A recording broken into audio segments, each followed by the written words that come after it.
So I didn't really end up doing an intro for the video, but basically what you're about to see is my travels to Australia. I didn't really film any of the plane and all that stuff at the airport, just trying to figure it out as I went, and didn't want hassle, so didn't want to take it out of my bag. It was just, anyway. So first clip you'll see is me showing up. That was shortly after I arrived, and then you'll see what happens.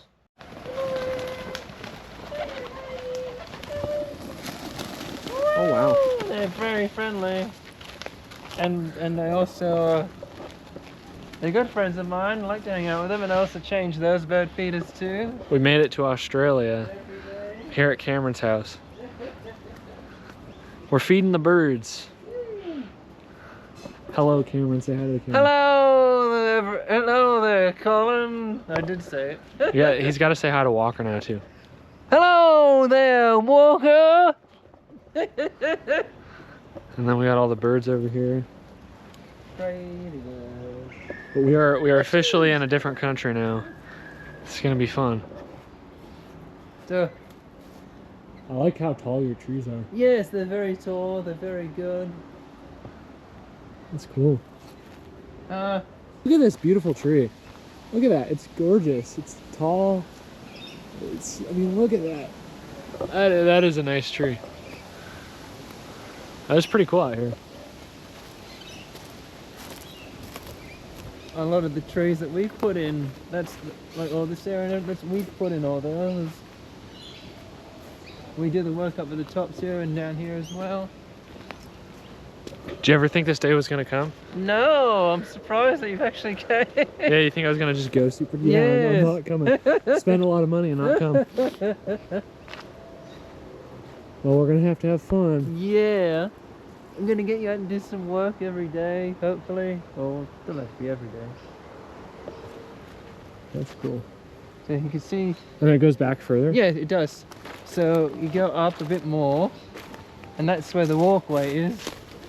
So people can walk up from the top of the street down to the bottom.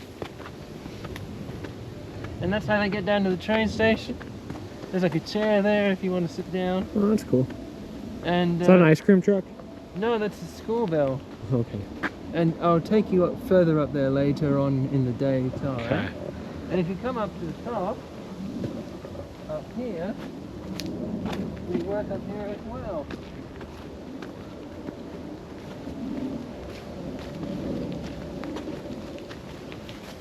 So this is connected to the same reserve as the one further down. That's cool. Yeah.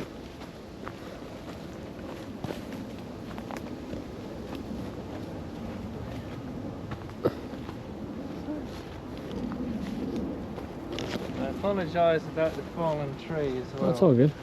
That was a... You can use some of that for I did. Bernie's. you can put them in like the raised beds for vegetables at the we bottom. can. Yeah. So I might cut a bit more off. That's pretty cool. I apologize for the mess that my hair is. I was trying to, I need to get a brush. Anyway, bad head. But, we have made it through our first night. Well, it's actually morning now. Well, I guess that's what making it through the first night means, I suppose.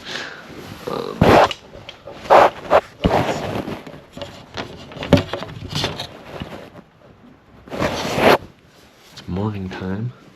So basically what happened is I got off the plane. We took the train to their place. They showed me around, we introduced ourselves. I met Cameron's dad. And then his mom made me some food, which was really nice of her. And then we just kind of hung out for a little bit. Cameron showed me the reserve. Then we went up shopping. There's a place called Kohl's, not like the clothing store, like a grocery store. Also, there's planes all the time. It's what living close to the airport is.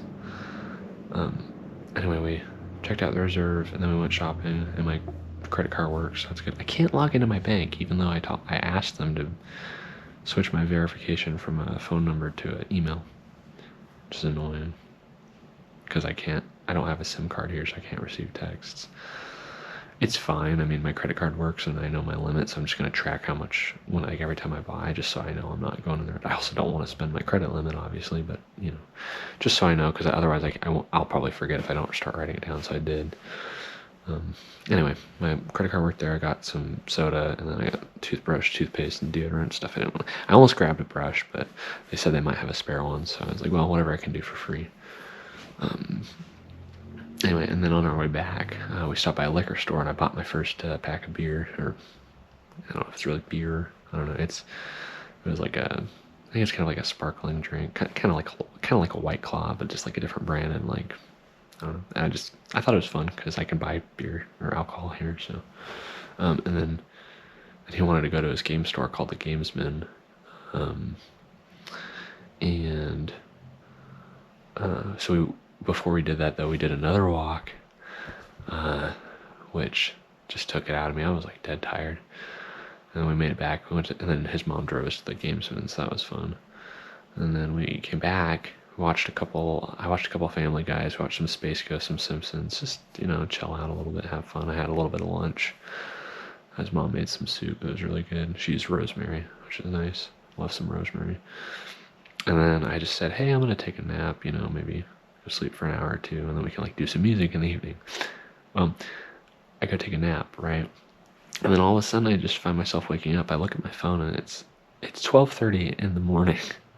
I knocked out for 10 hours. Just like that. Like I didn't even know it was, sometimes like when you go to sleep, it's like, yeah, you get a good sleep, but you kind of have a general idea of how long it's been. I don't know if that's normal, but I did not realize that I had slept for, maybe this will help. That might help a little bit. I'd slept for 10 hours. That's insane. So I kind of went back to bed. I slept for another 4 hours, and then I was like, I guess about 4:30 in the morning. Kind of looked at my phone, and then I think I went back to sleep for just a hair longer, but then I think maybe it was like 5:30, and I just decided to stay up, and now it's about 7:30. So anyway, first night. It's crazy. Jet lag, I suppose, is real. So I'm excited to get some food. I need to wash my water bottle out properly. I need to find my deodorant. I don't know where the hell I put it. And I need to brush my hair because it's gross. So yeah, I also need to apparently charge this GoPro. So anyway, yeah, I guess that's the update for today. I don't know if I'm gonna do these every day. It's just these are gonna be clips that are going in the video. So this is my experience, and yeah.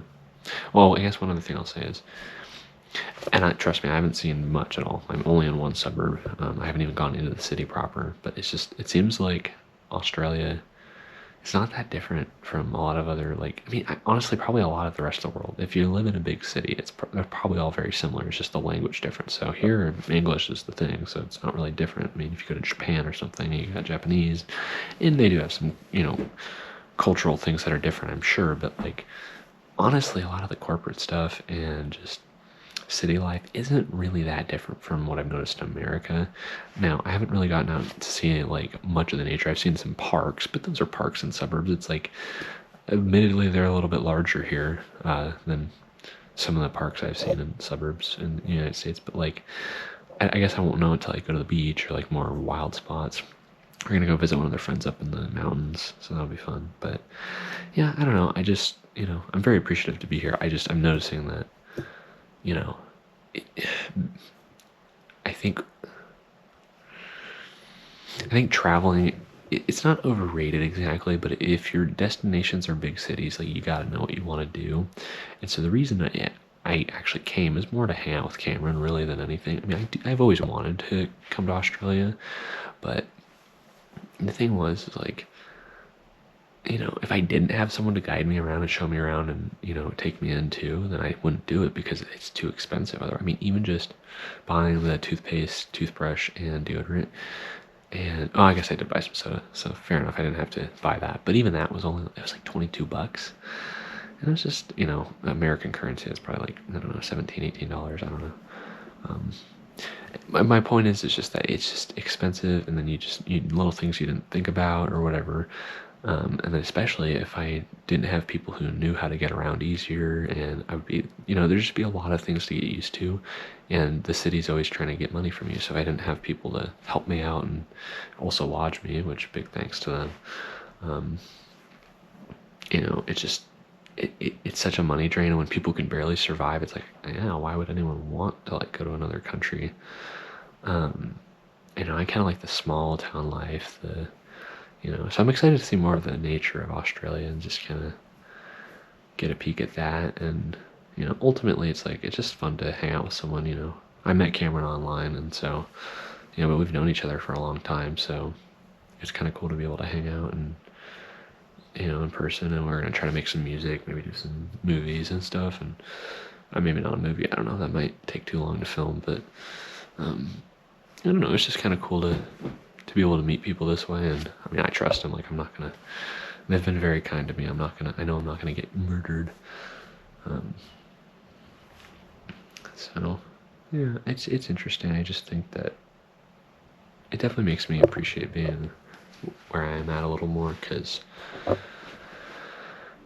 being in a smaller city is just, yes, you have enough conveniences to keep your life going without, doing pure survival, but like, also this suburb is just like, it's overwhelming. There's just so much all packed in so tight, and I don't know, it's just a lot to take in. So anyway, that's it for this clip. We'll see you guys next one. All right, so we're gonna have some shepherd's pie made by Cameron's mother. And the cat's also Thanks gonna for have this. some shepherd's Well, pie the too. cat's gonna hopefully not. And we're gonna try. So this is the first alcoholic beverage I've bought on my own legally, because you can buy it here. Get off the table. Come on. I'm gonna try this. It's a vodka infused water. It's lime crush flavored. 71 calories, 0 fizz, 0 sugar. I don't know. I might not like it. We'll see. So, guess let's try it. Oh, like the stupid influencers do. All right, bottoms up.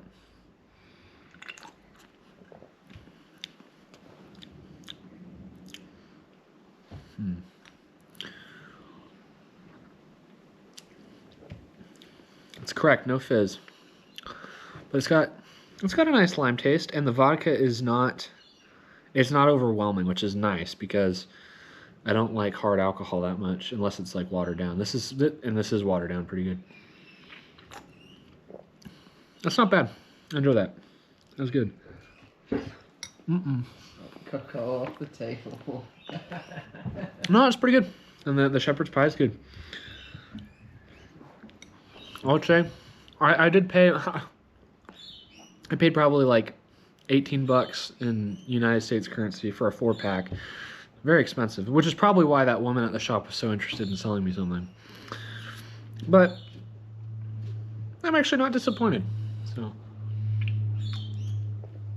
that's nice. All right, Cameron's grabbing me a glass. Thank you.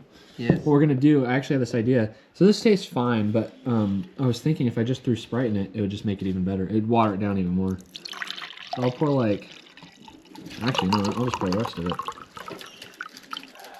And then I'll throw a little bit of Sprite in there, since it's already got the lime flavor. And just fizz it up. Let's see how that tastes. It's a little better. Just got back from shopping. Went to Woolworths and Aldi's. I pretty much just got. Sorry, I'm trying to get the lighting right. I got 2 packs of lamb steaks. They had lamb leg steaks, I think, or whatever. It's 2 for $15. Each pack had 2 steaks. And then I got a pack of they're called like oyster. No, not was it oyster blade? I don't know what the hell the cut of meat was called. There's four of those steaks, and that was like $18. So yeah, like $33 there for me, and I got a Mars bar because I'm curious. I'm curious to see if these are like Milky Ways, but just the Australian version. I don't know. No clue. I'm gonna try that. But yeah, I'm gonna have those basically for lunch. Just cook up steak. Like I'll do the steak, the actual cow steak first, and I'll do the lamb steaks because the lamb will last a little bit longer based on the date. And then I got the Mars bar.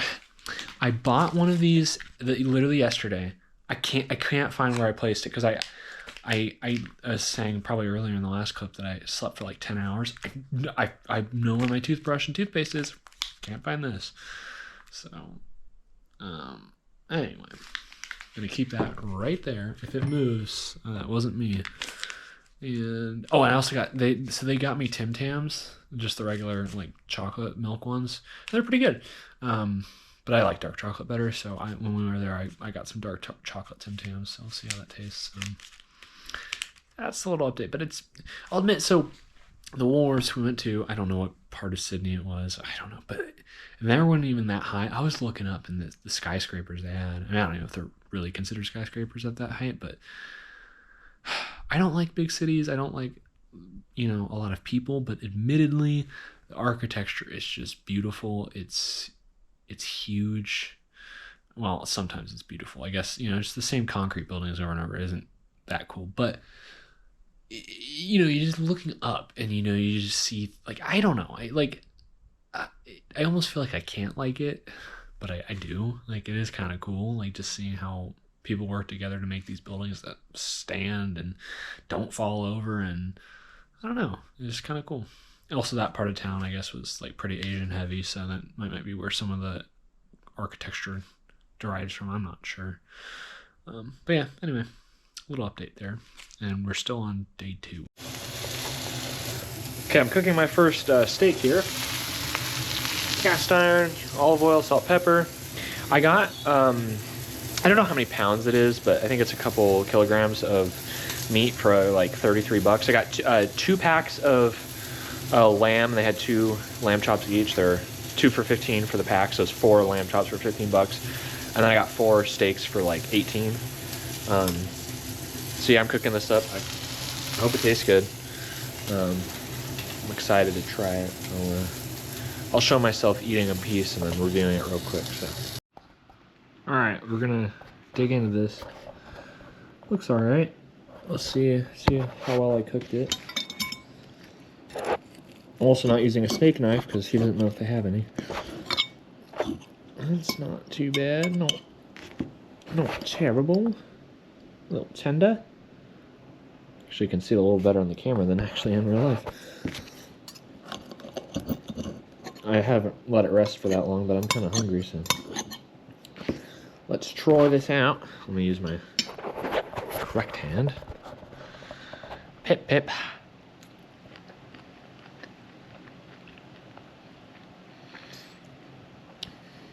Not bad. Pretty good flavor. I rate it meat out of meat.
day. I want to say we're day 3 or 4 now. Oh, there we go. Sun's hitting me right in the face. Ooh.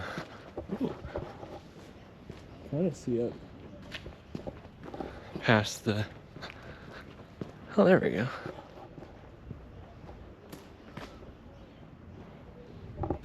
Kind of a nice view. Anyway, I've been here a couple days now. Getting kind of finally acclimated. Body is like done with the jet lag stuff, I think. Stayed up to like 12:30 last night. Got up at like 6:30. I'm having an okay time. I don't know, I'm kind of hitting that point where like, now that everything's not like so brand new. I mean, I'm walking through the neighborhood by myself for the first time, but like, other than that, I mean, just being here, I don't know, I'm a little bored at times. It can be a little rough getting along with Cameron sometimes, just communicating and stuff, and that's just stuff you gotta deal with people in general, so just trying to get some space, and yeah, I don't know. I mean, I'm having an okay time. I just, yeah, I don't know. I'm getting a little surreal for me, you know. That's a nice house. I really noticed there's a lot of like cool brick here, and pretty much most of the houses are made out of brick. I just think it's pretty cool. But no, I don't know. I just kind of feel like it's gonna be surreal coming home, and I don't know, just being on my own, because I mean, I basically got 2 weeks once I get home, and then it's, you know, it's up to me to just kind of live on my own. And I mean, I've been working for it for a while, and I mean, I realistically, I'm ready, but it just, you know, it's like I'm in vacation mode right now, and so like I think, oh, you know, I'm gonna go home and just life's gonna be back to normal, right? But it's like, well, no, in 2 weeks when I get home, it's not gonna be normal. It's gonna be a completely new experience for me. So it's just kind of interesting going from surreal new experience of going to a completely different country to then same thing, going back home, getting out of vacation mode, being home for like a week or two, and and then going straight back to, oh gosh, what's this new surreal feeling, and having to get used to that for like the rest of my life. I mean, I don't know where this road's gonna lead me, but you know, and I mean, if I ever get in a truly dire situation, you know, I know my parents have my back, but the idea and the goal is obviously to just kind of rely on myself, and I don't know, I'm just a little, I'm like, in some weird way, I'm kind of comforted, just because it's like, you know, I came out here to Australia. Now, granted, obviously, I wouldn't have come here probably without having somewhere to stay, so I'm not taking that for granted, but at the same time, like, I'm coming here on my own accord. I'm an adult doing this. It's not like my family's trip. It's not. And, you know, yeah, I'm staying with Cameron, but I'm not staying with family. So it's like, I am my own person. There's no, like, expectation of certain things, I suppose. I'm just me. So, you know, in some way that's kind of comforting, because it's like, it feels like an evolutionary step. Like, oh, you know, like when I would go to Alaska and visit my aunt and uncle, it's like, well, they know me, and they have known me. So it's like, there's just kind of this, there's just a relationship. And obviously I know Cameron to some degree, but like, we've never met before, like in person. So, it's different, you know, and it just kind of, it does make me feel like, okay, well, maybe I can make it when I get home. But I don't know. I mean, I'm having an okay time. I just kind of definitely need to get out of the house a little more, so.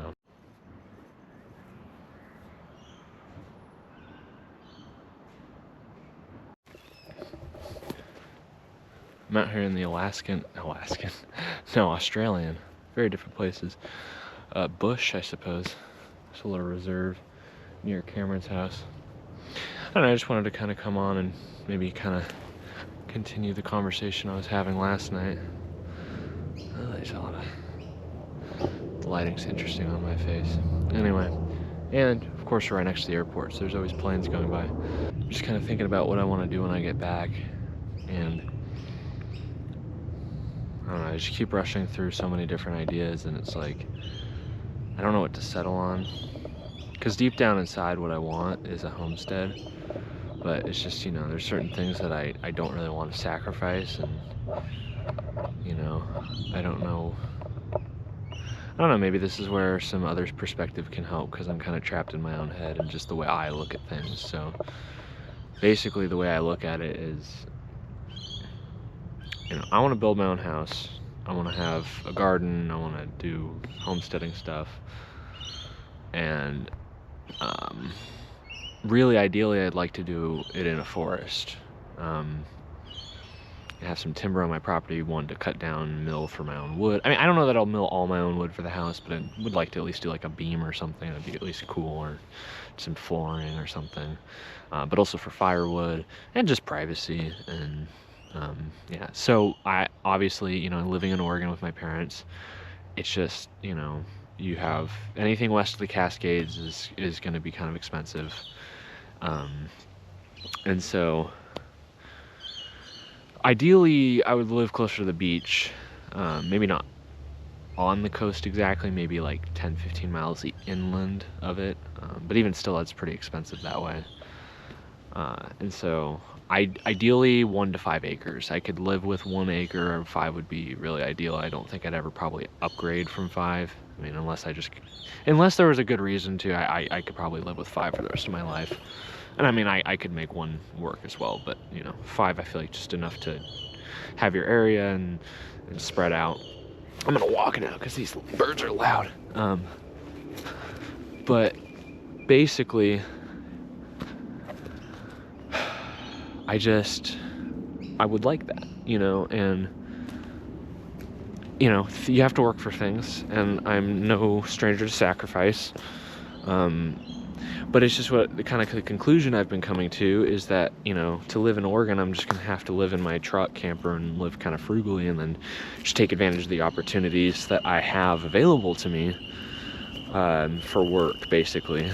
So, you know, working at that local video game shop I do, I'm on good terms with them, and, you know, I can get some work here and there, and helping my dad out maybe, or, you know, I don't know, just finding little odd jobs. And basically what I would do is just, you know, like BLM land and state land and whatever, and just move every 14 days and just, you know, pack rice and beans and rice, and just try to live very, very frugally, so that when I do have to make money, it's not much. Car insurance, phone, and AAA would be my big yearly bills, you know, amounting to a little less than $2,000. So I have this thing worked out where, like, I could just make it work, you know, and I feel like living frugally, I could probably do that for a while. But and that's probably what I'm going to do to start with.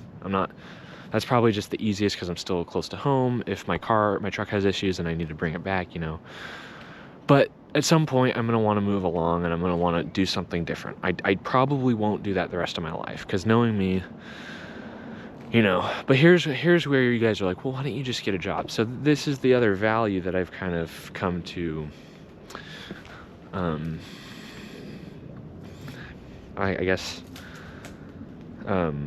adopt, I suppose. It's just that in the way that I'm starting to view life and changing my perspective on things, I don't believe in working for the man, because it's just a scam. It's just a way to exploit productivity out of you and give you scraps in return. And so, you know, if I need something, obviously I need money to buy, trade, do stuff like that.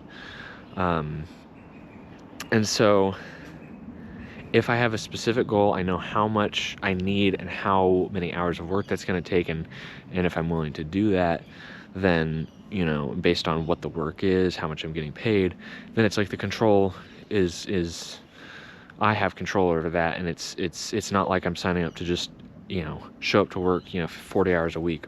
You know, it's just okay, if I need $100, then I can do XYZ for this. Am I willing to do that? Yes or no? That choice is mine. But if you go work 9 to 5 at, like, you know, corporation, or, I mean, even the small businesses, it's just, you know, I don't want to do that forever. And I've already kind of put my time in and I'm done. Like, it just doesn't pay enough. It's not worth it. Anyway, so my point is like, I don't want to do a 9 to 5 again. For very specific purposes, sure, but it has to be a limited amount of time. I have to know why I'm doing it, and then I can just, you know, grind through it, get it done, and call it good, you know. But you know, that's not really going to get me a homestead, I don't think. At least not in Oregon. I can pretty much assure you that it's not going to get me a homestead in Oregon. Because, or at least not where I want to do it. And then you might say, well, why don't you adjust your expectations? And there's a lot to that. But it's like, if I'm going to build a homestead somewhere, if I'm going to invest thousands and thousands of hours into building something for myself, I damn well better be building it where I want to live.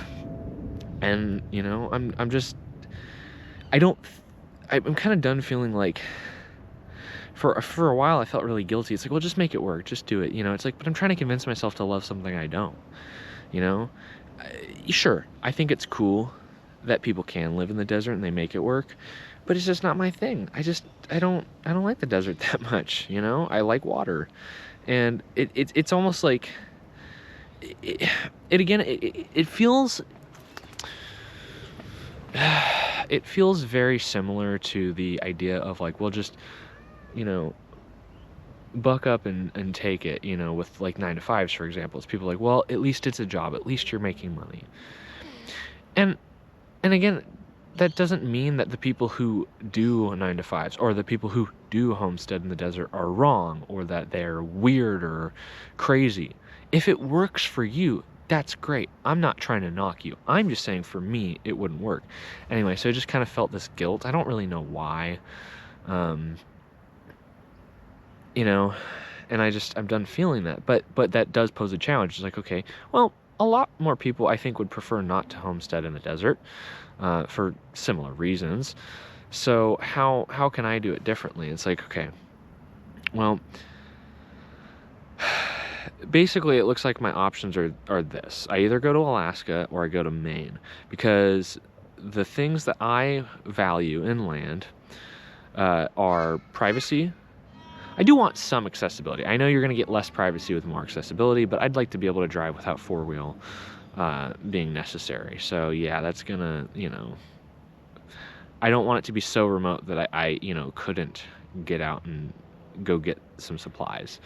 I would like to obviously try to, you know, keep my reliance on the system and the grid as low as possible, but that's a process. It's just going to take years of building up. So it's like, it's unrealistic to go throw yourself out in the middle of Alaska, like the remote middle of Alaska, and try to survive. Like, you know, I'm going to kill myself doing that if I tried.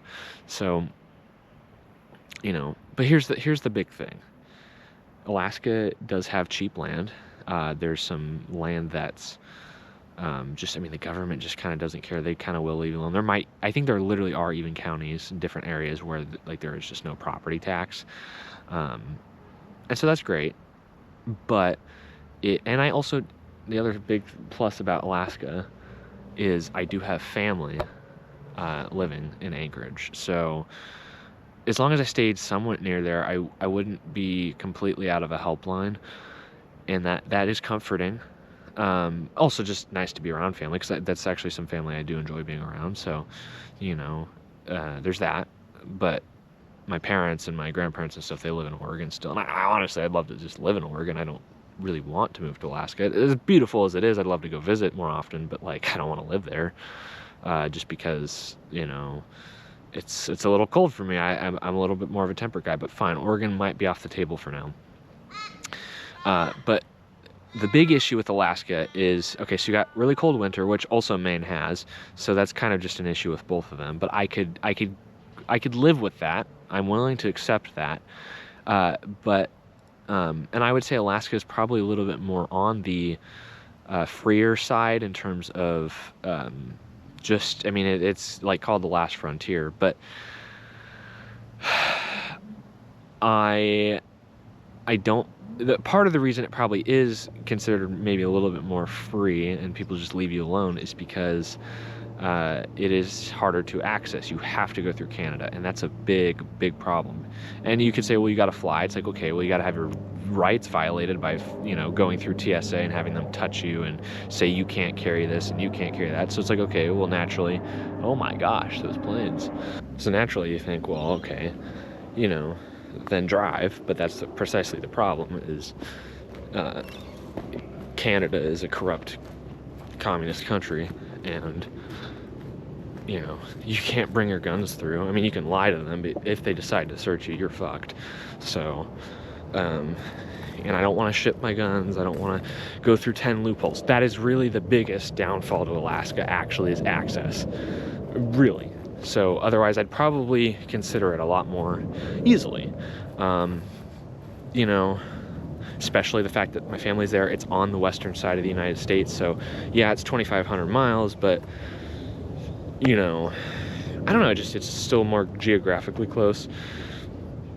But the benefits to Maine is it seems like there is actually a bit more affordable land with the kind of stuff I'm looking for, like acres of land with there's just a lot of timber.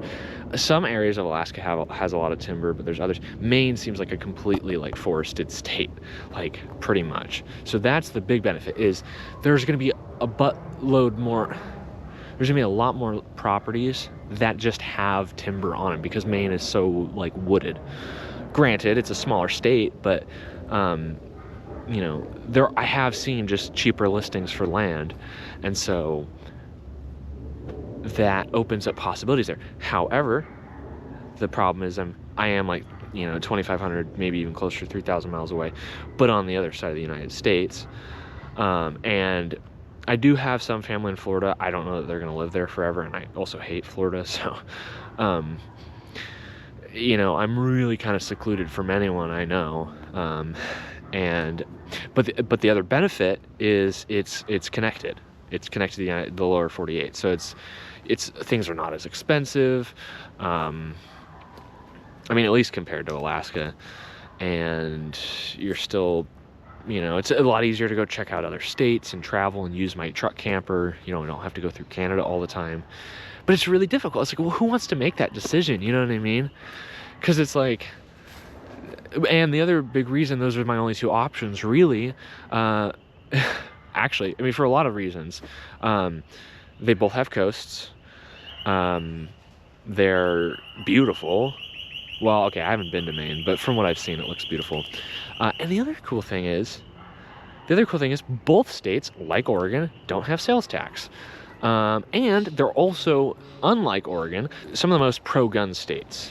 I mean, Alaska, you're kind of just expected to because of the wildlife, and it's, I guess, somewhat of a similar thing in Maine, but Maine's just got really good gun laws from what I've heard. And I'm a big gun rights guy, so it's actually really tricky. There's a lot of pros and a lot of cons to each. You know, part of me has that sense of adventure, and it's just like, I know I can't rely on, you know, safety nets all the time, you know? So, but it's like, I also want to be close to my family. It's not just a safety net. It's like, also, I would just like to be near my family. And, you know, it's just tough. Like, how do you make a decision like that? And that's the other thing too, is I don't have any specific things set up yet, or even close to set up. So because I don't want to work a 9 to 5, I don't know what opportunities I'd have. It's like, at least if I was trying to get my foot in the door somewhere, at least have connections with my aunt and uncle in Alaska, at least I could try to, they know things more, they've lived there, you know what I mean? It's like, I can use that to my advantage, whereas Maine, I don't know anyone, but maybe that's part of the fun. And it's just, you know, so it's like, that's where I struggle. It's like, okay, you know, living on the road and living frugally is how I'm going to have to start. That's just getting out there, leaving my parents, and, you know, just getting used to living independently. That's just, I accept that that's my first step. But thinking and knowing that I'm going to want to, you know, go further and really do something with my life, for me and maybe for a family one day, you know, I don't know what choice to make. And I'm not saying I have to make that choice like right now, but knowing me, I'm probably going to want to start heading in a direction, because I don't know, I like working towards a goal. And yeah, I am struggling with this because I know that, I've been watching a lot of videos and listening to a lot of different people and topics and stuff, and I believe really this like busy lifestyle mindset that we all have is pretty toxic. And just it's something I kind of need to unlearn. With that being said, though, building a life for myself is not something that like I am keen to like slow down on, because but it's for me, it's for my benefit and potentially a family in the future. And so it's not, I'm not just that productivity isn't just going to waste. And then it's like from then I can kind of chill out. I don't see a problem with that, but getting there is kind of the hard part. And so maybe this YouTube thing takes off, maybe I can make some money from it, but the thing I don't like about that is that's relying a little bit too much on it. Internet is a tool, but really to make like a good amount of money, it's really a lot of luck. And I just, the reason I hate the idea of trying to do that is because then people are going to say, well, you didn't really you just got lucky, you know what I mean? And people are gonna, comment, and I don't know, maybe I would never even be able to do it. But if I did, that would be the fear, is just like people would give me shit. It's like, well, you didn't really work for it, you just got lucky on YouTube, and and it's like, yeah, and it's like, well, and realistically, it's like, how do you tell that to someone who wants to escape the system? It's like, yeah, just get good on YouTube, and then you can go buy whatever. It's like, that's not really practical advice. And so that's, maybe if I, really tried hard, I could maybe make it work. But like, it's not really good advice, because it's not guaranteed to work. But I guess nothing really is, I suppose.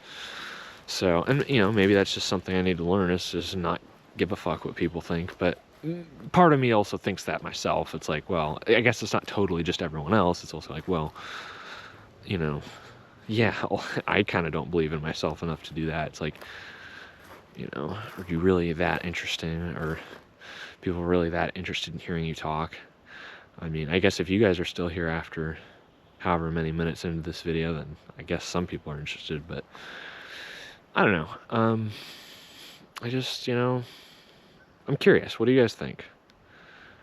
I'm a young man, and here's the thing, I'm not against like doing hard labor and all that stuff. It has to be worth it. It's like, if I can get a job or a stint, like working for like a month or two building a house, and then I can make like 30-40 grand, and it's like, great. I mean, that's probably too much. That probably wouldn't happen, but you know what I mean? It's just like, it's like being able to choose, like, is this worth my time? Is this job worth my time? Are doing these things, and is the payout going to be worth it? No, then don't do it. And so that's kind of stuff I value. It's just, privacy, trees, water, gun rights, and a coast. Those are like, I don't necessarily have to live on the coast, but I definitely want the state to have a coast.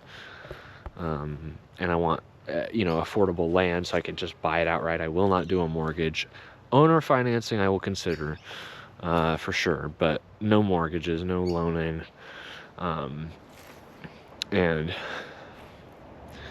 yeah, I mean, that's just kind of where my head's at. So for now, it's going to be just, frugal living near my folks in Oregon. And maybe I can find something in Oregon. That would be the ultimate, like, cool goal. If anyone here is in Oregon and has property they want to subdivide, and like, I'd work for the land. I'd agree if we can come to an agreement that's worthwhile for both of us. I'd totally consider that. But I don't see a lot of, I actually tried to post in some Facebook groups, and I did some research on them, and I tried to make sure that it would be okay, and then I posted in a couple of them, and they just like all got deleted. And so I was like, okay, well, I just don't know how else to really reach out to people. So if someone sees this and they have land, west of the Cascades, and they have 1 acre to 5 acres, and they want to make a deal, shoot me a message. You can click on my about page or whatever and find my email on here. I doubt it's going to happen, but it'd be cool. You never know what opportunities lie, so I'm throwing that out there. But yeah, I want a place to be myself, to be independent, to be able to do whatever I want, and not have to answer to anyone. And you know, that's kind of the goal. And that's, you know, Australia is only helping me remind myself of that, just because I mean here it's so expensive, so it's just making me think of back home. So anyway, that's it for this portion.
It's a difference. These are mainly. This is all the 4K. That's High squeeze by Yes. Blu-ray and that are down there too. Actually figured it out.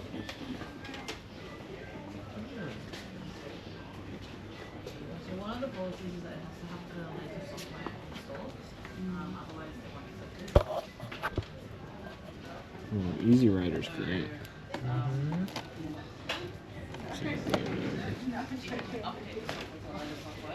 Maybe I should have said they just don't know this. Not just you, because you're on the older software. This is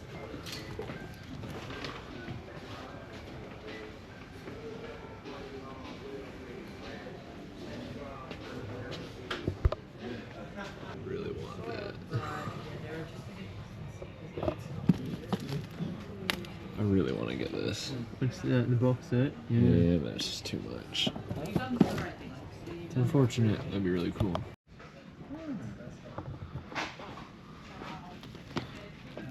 That's cool. What the hell is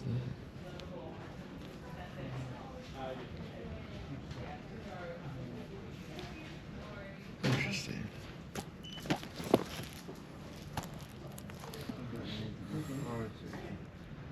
Here they have the non-box set version, but of collection 1.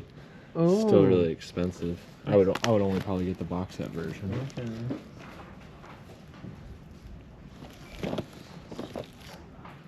Oh, they have the possum. Might grab this. Good.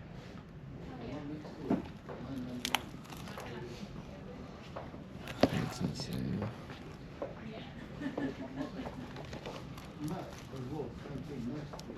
American Gigolo. And the other thing too is that Ooh, it's Paul Schrader. I might have to get that. these are only they're not in NTSC. Oh yeah. Well, that's fine. He's got a region 3 one. Oh, okay. I'm just checking. That's all. Yeah. There's some movies here that they haven't released in the States or might be harder to find, so I'm just looking, seeing if I can find anything cool. Because sometimes I watched this the other day. This one was good. Oh, This is no. Stephen King. That's the Stephen King Oh, one. okay. I think I'm gonna get these two Oh, yeah, that one was good. so far. This is a Paul Schrader movie. I love Paul Schrader. I got Clerks and Clerks 2. Cold Steel. Sharon Stone, interesting.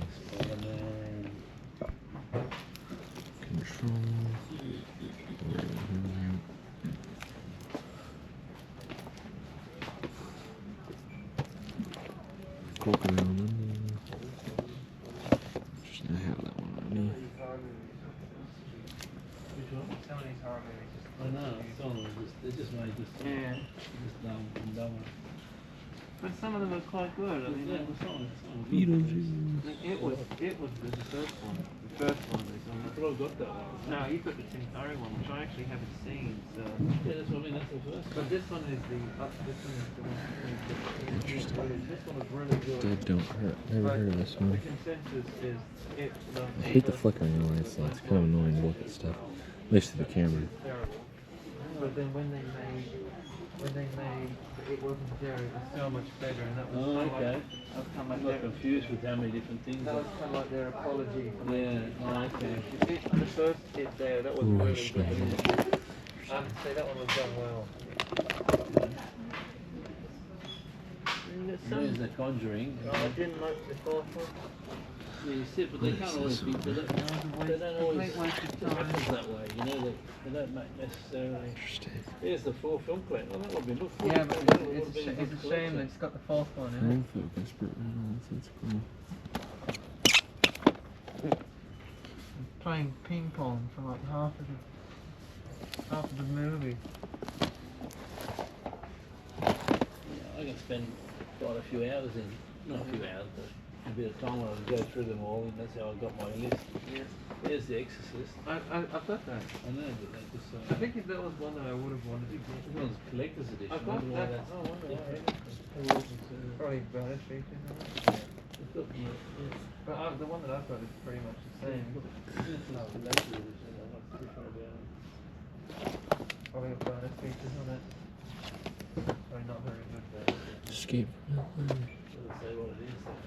Why is it? Oh, the colour's so weird. That's not what the cover was. Well, they're just doing something to make us. Yeah, I've got the one with the poster. Oh, these are all the private schemes that was good for people. The one if I So think far. one that I wanted to get. One Piece. Hayden, if you're watching this, there's a lot of One Piece here. I like those Ren and things. Stimpy, Teenage Robot, Well, a little of the story. Little Yeah, Johnny it the is movie, stories, that's why. some Family Guy. You got the Small Daria box set, Spurs movie, These are all just the horror ones, just this. Yeah, that's right. Gruesome Kids. Oh, this looks kind of cool. Anime or anything. It's a lot Yeah, of- where's all this? Yeah. Have you seen this, Cameron? Yeah, what? Yeah, I've got that Oh, actually. you do. It's a good series. Good series. It's kind of cool looking. It's fun. I've never even heard of it before until now. It's good. I used to watch it when I was small.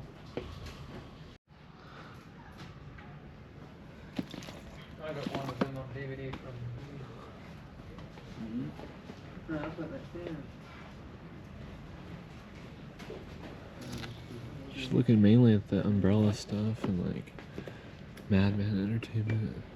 Sometimes they have stuff we don't have, which is interesting. Sissy Spacek, Marissa Tomei. Oh, you know what? I feel like I've heard of this movie before, actually. I like this one. Summertime on the Coast of Maine. That sounds interesting.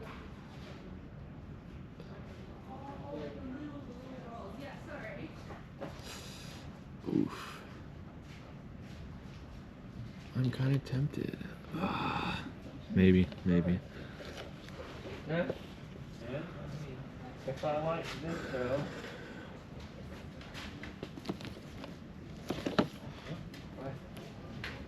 If I like this show, I have Oh, Marathon Man's good. I have seen it, but if I like this show, I like collection 66, 67, 68, 73. Materialist. I've heard that's It not has good. like so many episodes. Oh, the menu.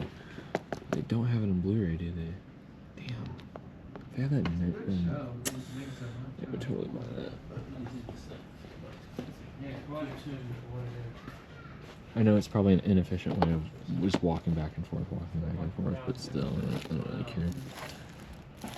Alien 3. It's easier for me. Alien vs Predator. Tim Roth. I like that movie. Is that on DVD or Blu-ray? And they got it on Blu-ray. Getting square. That was quite fun. Oh, it's $12. That's interesting. That was quite fun, that one. Alien Country, I don't know. James That's not the right. Sometimes they make these bootleg alien films. Oh, So those ones are really Don't do that. Don't want to drop something and break it. Boring, boring. Ew, new Mean Girls. trick people into thinking they're the real alien films. The real ones are Alien versus Predator. Never heard of that.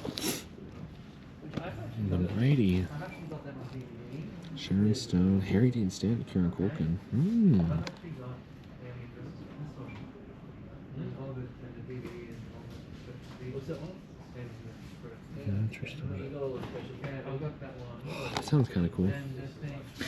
but I don't think so. You can't be buying too much stuff. That's the problem.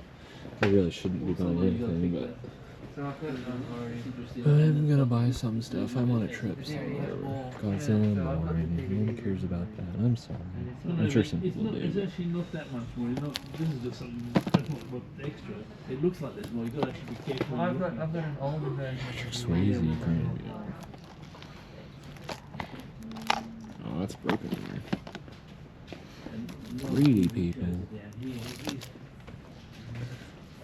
that's good too. Kneecap.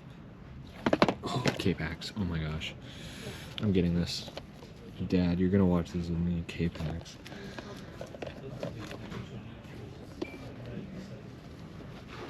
I've been looking for K-Pax.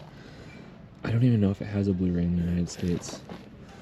Oh, dude. Okay, that's so sick. I'm so glad I went in.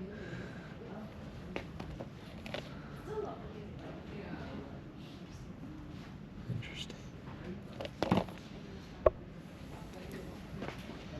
Mulholland Drive.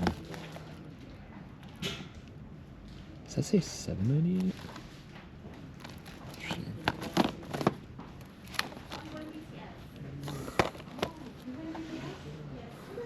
Oh man. Yes. Yes. February. Yay! Groundhog's Day. We got tickets as well. because My mom was a really big BTS fan. Yeah. Never even heard of that. Half Nelson. She's seen the one in LA. She's also Here. yeah. And my sister also so the day before we took this the other side we're all gonna try and get tickets. We thought it was gonna be like the Taylor Swift situation. Yeah, which apparently wasn't that fun. Yeah, it was really easy to get tickets.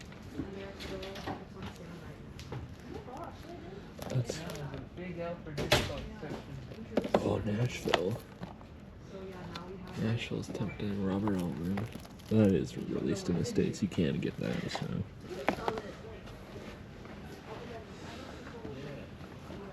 Novocaine. I don't need that. That does have a States release. That's an interesting pack right there. so cute. That's so cute. Nice. Why? Because Ordinary People. Onion Field.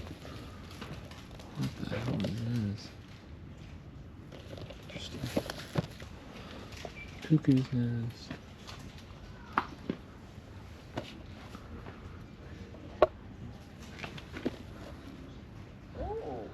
Love and Other Catastrophes.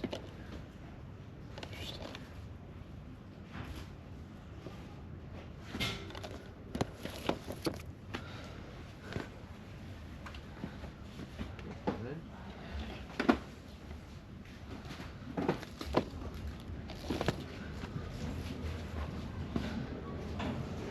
oh my god, they have hot pink. Was that on your list? Well, no, but now it is. Get it. Yeah, I know all the songs. Get it.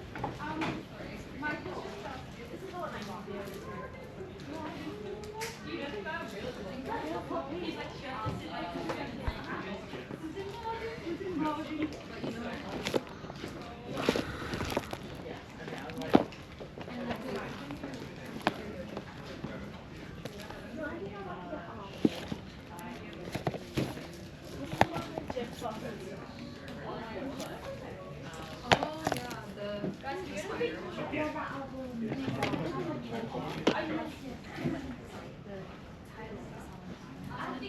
Arthur Conway.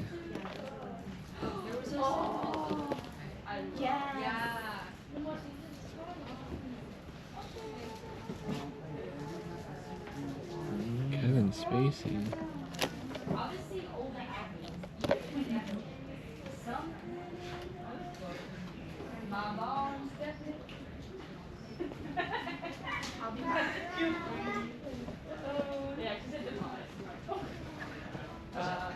Oh, Misty from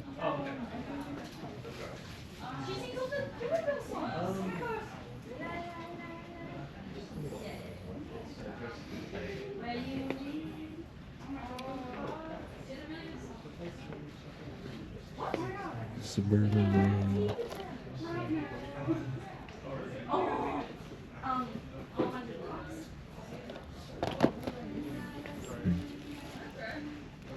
Super Mario Bros.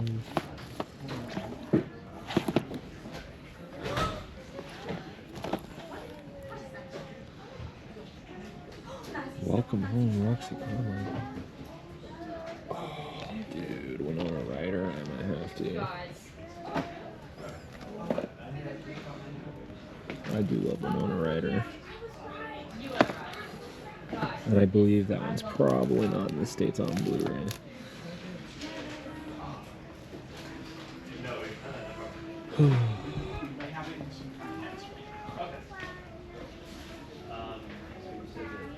I'm buying a little bit too much, but Gene Hackman and Matt Dillon did a movie together? I didn't even know that.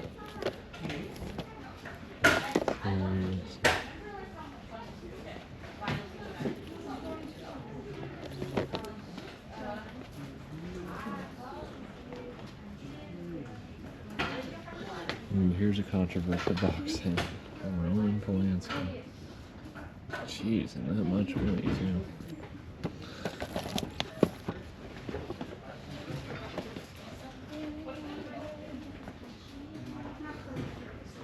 Tootsie.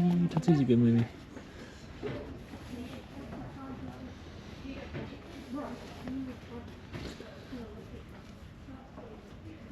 Truman Show. Probably my favorite movie of all time. TV movies of the week. Oh, I heard of these box sets. That's cool. A little expensive for me, but you know. No, they were recently. Yeah. You just missed it last time. Oh. Well, maybe let's hope it'll come around again. Yeah, I have a lot of those, but I don't have World the one. Right here, look. Oh, sorry. Oh, you're good. These are Yeah. I'll show you. Look at this. these are the foreign movies. Unfortunately, These are all the box sets, the TV and stuff. Unfortunately, the cartoon section is very small now. Here. Morning Show. Mad Men. Better Call Saul on Blu-ray. I know, then, yeah, they're not. You just have to wait. Diagnosis Murder. The other store might have more too. Charmed. Breaking Bad.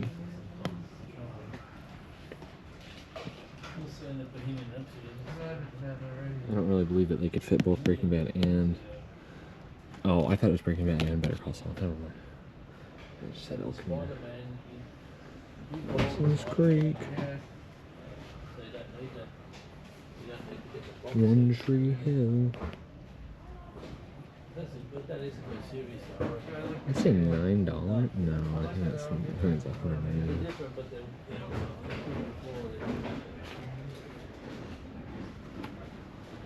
Spectrum Wars. I think Grandpa would dig this.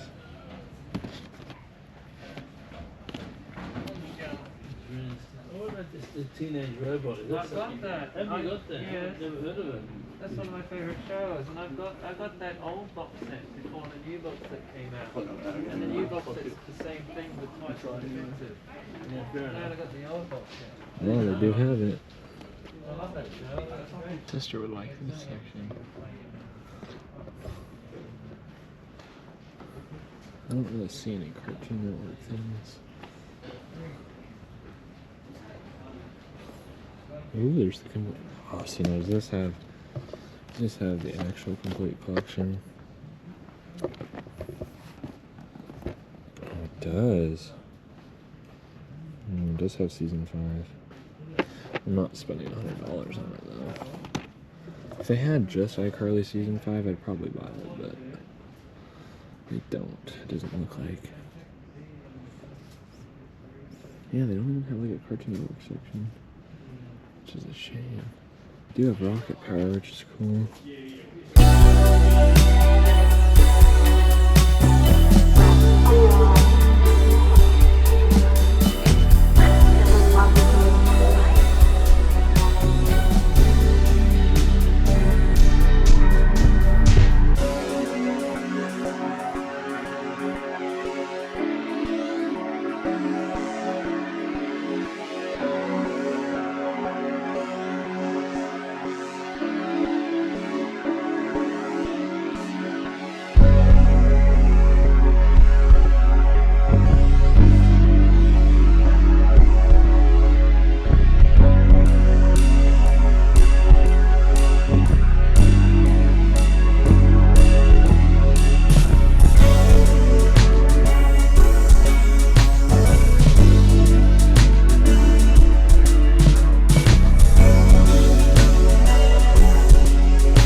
I'm still in love with you.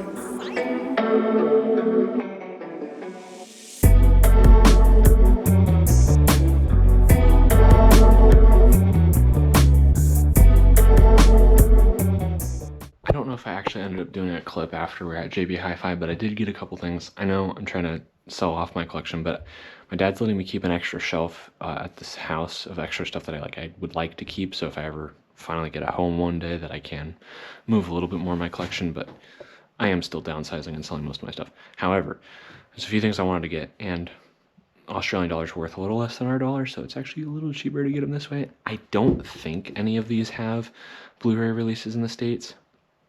If they do, whatever, I still got a pretty good deal on them. We got a Winona Ryder movie. Welcome Home, Roxy Carmichael. I just collect basically anything Winona Ryder. Just how I am. K-Pax. It's a movie me and my mom and my dad have watched, but my dad was telling me about. I really like Kevin Spacey. Say what you will about him, fine. But I really like him in American Beauty, one of the best movies of all time. K-Pax sounded fun.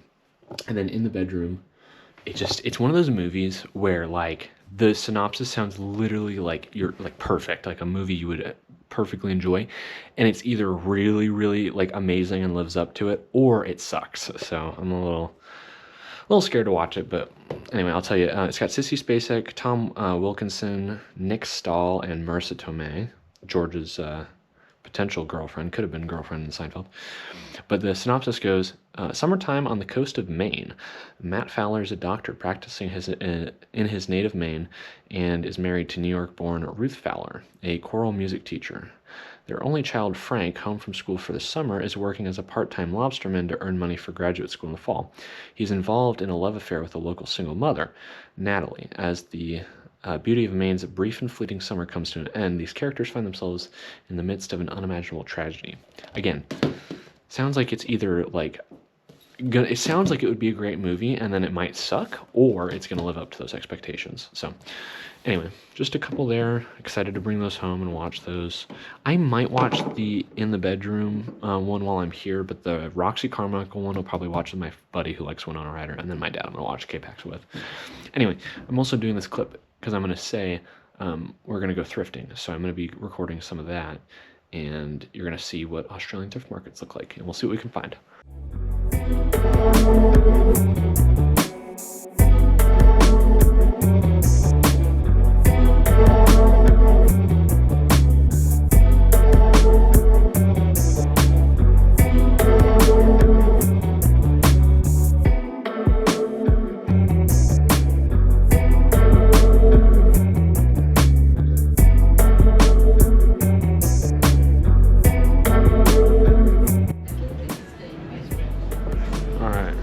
Here.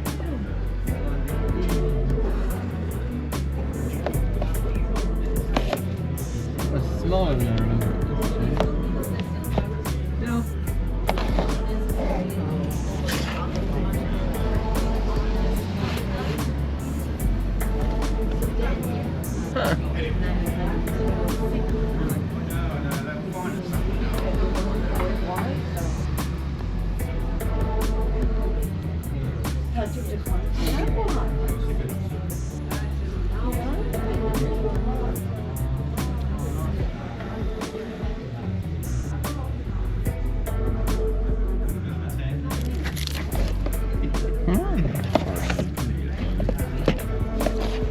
Back again.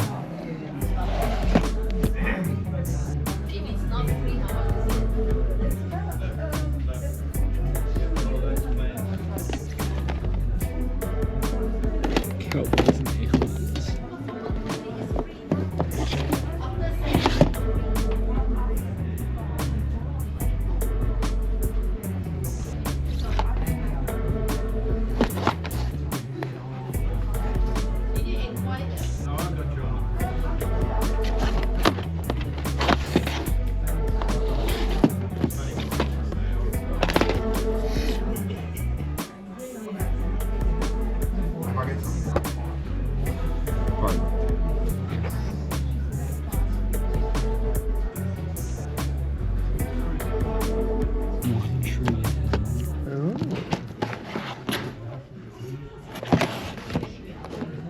Veronica Mars.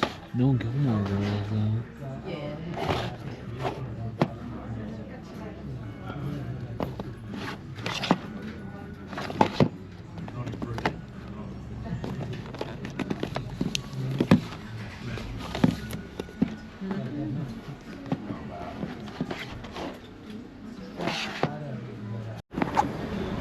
Got this from my mom or my sister.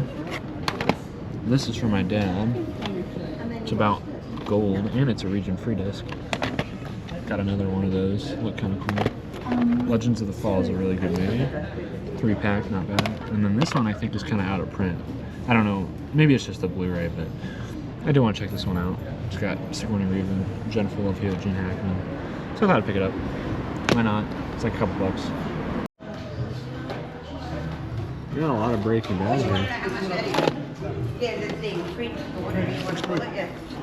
Eastbound and Down. Might have to get that.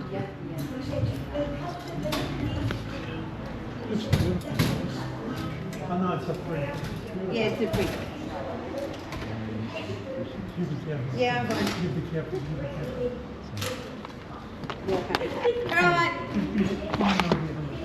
Oh, well, I don't know, because it's on the King of the back. Hill. Yeah, oh, sick. Man wants to know how much. Good. She's taller.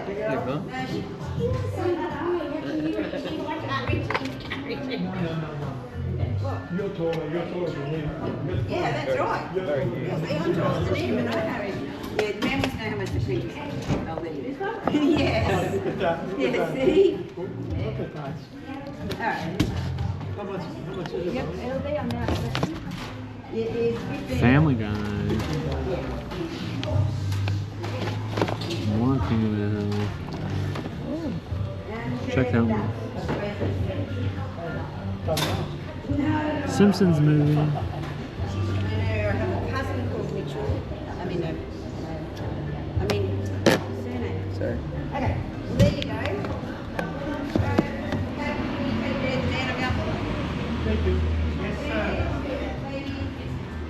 What's the breakfast? Milana Kardashian. That's a 50. Holly and Dynamite.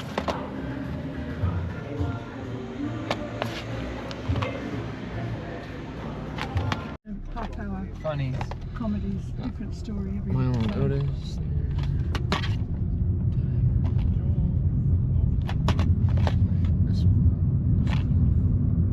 Okay, so we're gonna build Cameron some shelves, not completely today, but we went to Bunnings, which I believe is owned by Home Depot internationally, I assume, because it looks very close to Home Depot, although they have a really cool system that goes up through the store, basically an escalator but flat, so you can take your carts or trolleys or whatever up. We did end up getting this miter saw.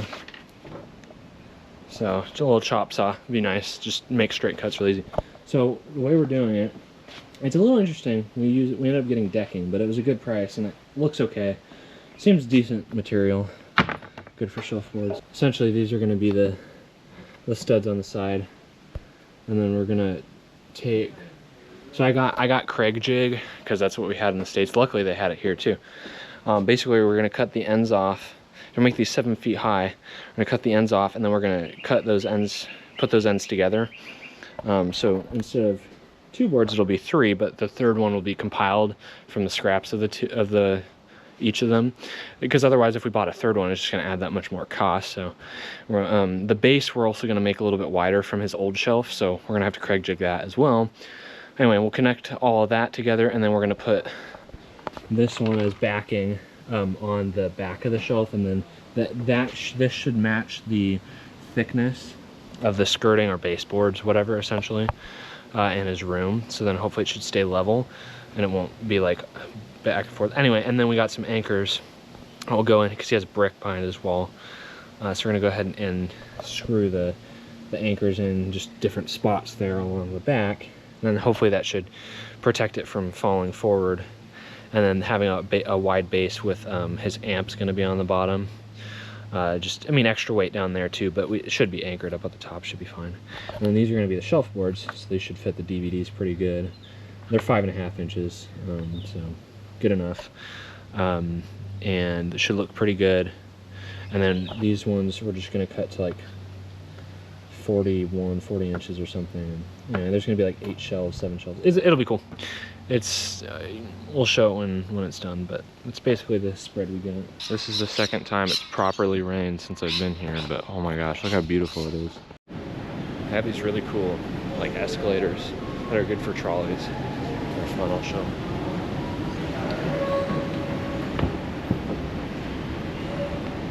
It's just really cool because you can walk up. But they're good for the carts, so that way you can push them around. But I think this is basically just Home Depot, but Australia's version of it.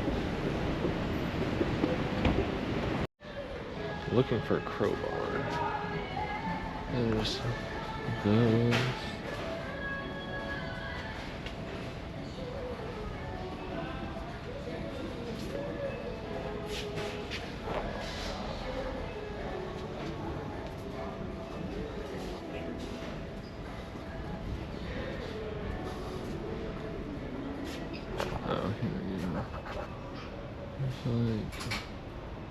These are cat's paws.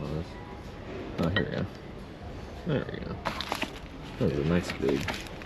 They do call them predators. I made it back from Bunnings, but this 2x4 right here cost $11. It's highway robbery.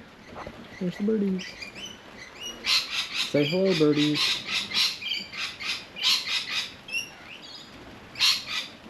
Anyway, I can't believe how expensive that was. I'm gonna be dismantling the old shelf, which I've already started actually. Let's see. But yeah, I started popping this off. I found out these are just nails. Anyway, I'm gonna dismantle this whole thing so we have access to all this wood. So I will prop up my camera somewhere.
That's done. I can just dismantle this pretty easily, hopefully.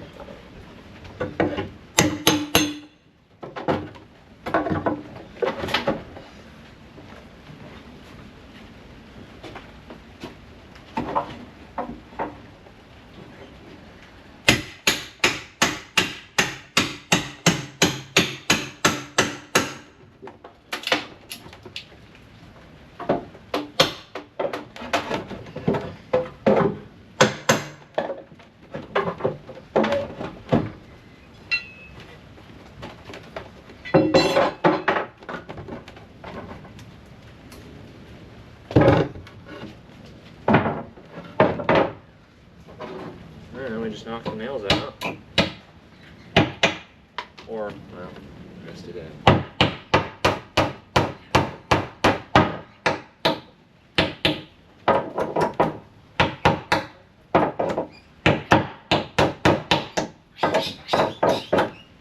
These skills are thanks to my dad.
Suppose I could have made that not so loud by leaving the crowbar on there, but whatever. Funny.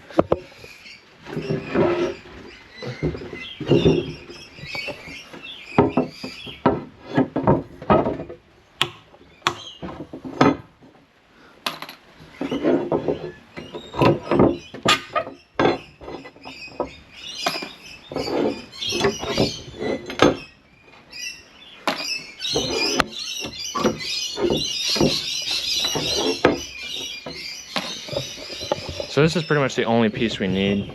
It's gonna be the base for the shelf. Got all that stuff there, but I'm gonna just go ahead and dismantle the rest, but I won't video that, just be too much. But that's basically what we're doing. I'll show the next steps in the later clip. Unfortunately, these side pieces, try to do them carefully. It looks like they were like slightly notched. These side pieces are gonna be, I mean, you can reuse them. It's just you're gonna have to, you have to sand down. You have to either cut them in smaller bits, be okay with this, or I don't know, something. I'm sorry, I'm putting that way too close to my face.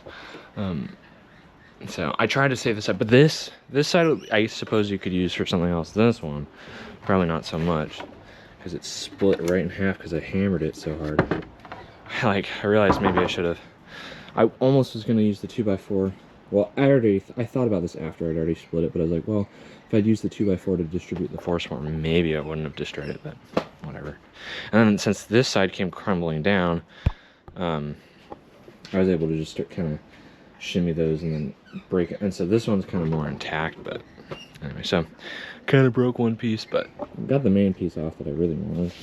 And then they can just reuse the rest however they want. These are nice, you know, pieces of wood. Just honestly, I think just sand them, get rid of that, all the dirt and grime, and probably be good. So I'm gonna finish this up. All right, now we got it completely dismantled. I pulled the nails out of most of it, except for just this stuff right here, because it's got a little angle piece to make it look nice. I'll just leave that how it is, but the rest of it, all nice and dismantled. Can take a little break and then do some more stuff with it later. Just the back piece of wood. I tried to keep it intact as much as I could. I'm gonna go charge this camera. Okay, so got it cut. The problem with the miter saw was just that I was trying to draw lines. I don't know if you can see it on this side, but because we had to flip the board because it's so wide and it's not one of those miter saws that, you know, comes out. And anyway, if you know the saws, you'll know what I'm talking about. Since it wasn't one of those, I tried to flip it and it wasn't stable in place. It just wasn't great. So I did the best I could to cut it, and I just tried to sand it down since we did a sander, and then I tried to take the finish off. Because you see this stuff? I'll try to get that in the light there. It's kind of old and gross, so I tried to just do a rough sand. I'm gonna see if he wants it more sanded, but this is just a test fit just to make sure everything's gonna fit fine. And so that fits pretty perfectly. And then I already did this off camera, but I'm just showing it on camera. The idea, so obviously we're using like 2x6 material, so it's gonna take up, you know, probably that much space on either side, so I have to consider that.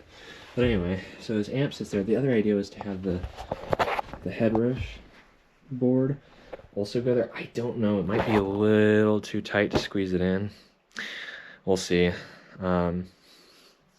I suppose maybe he could put some of these books down there, and then maybe on the top shelf just put this one. I don't know. He'll have to figure that out. This is just what's going to fit in the space because we wanted to make sure this door could open completely. So we're doing what we can. It'll at least be helpful. Even if he has to put, for example, the headrush right in front of there, it still creates a lot more walking room for this. So that's where we're at so far. All right, update on the shelf. So we took the cut piece, so we cut these pieces. Unfortunately, they weren't straight completely. You can see, let's see. Yeah, my lines, they're just off a hair. I think I figured out what it was on the miter saw. Yeah, I'll have to play with that some more. We put it away, but I'll have to bring it back out because I still have to do more cuts. I think I figured out why it wasn't cutting straight. Anyway, but we took the cut ends of those, and I used the factory edges, obviously, since these are actually going to be flat instead. These are a little bit janky on these ends, which I'll have to cut off anyway. But what we went ahead and did is we used the Kreg jig here, and I showed his mom how to use it. Sorry, those birds are freaking loud. Anyway, I drilled these 3 holes, and then we put some of this adhesive, liquid nails, and I was gonna put it on both sides, but it was actually pretty goopy, so I just put it on this one, and then I put it together, made it straight, clamped it, and then I started drilling the screws in there. I don't know if you can see that. So anyway, this is gonna be the top piece, so we didn't have to buy a whole nother board. But basically, I'm gonna take this puppy right here.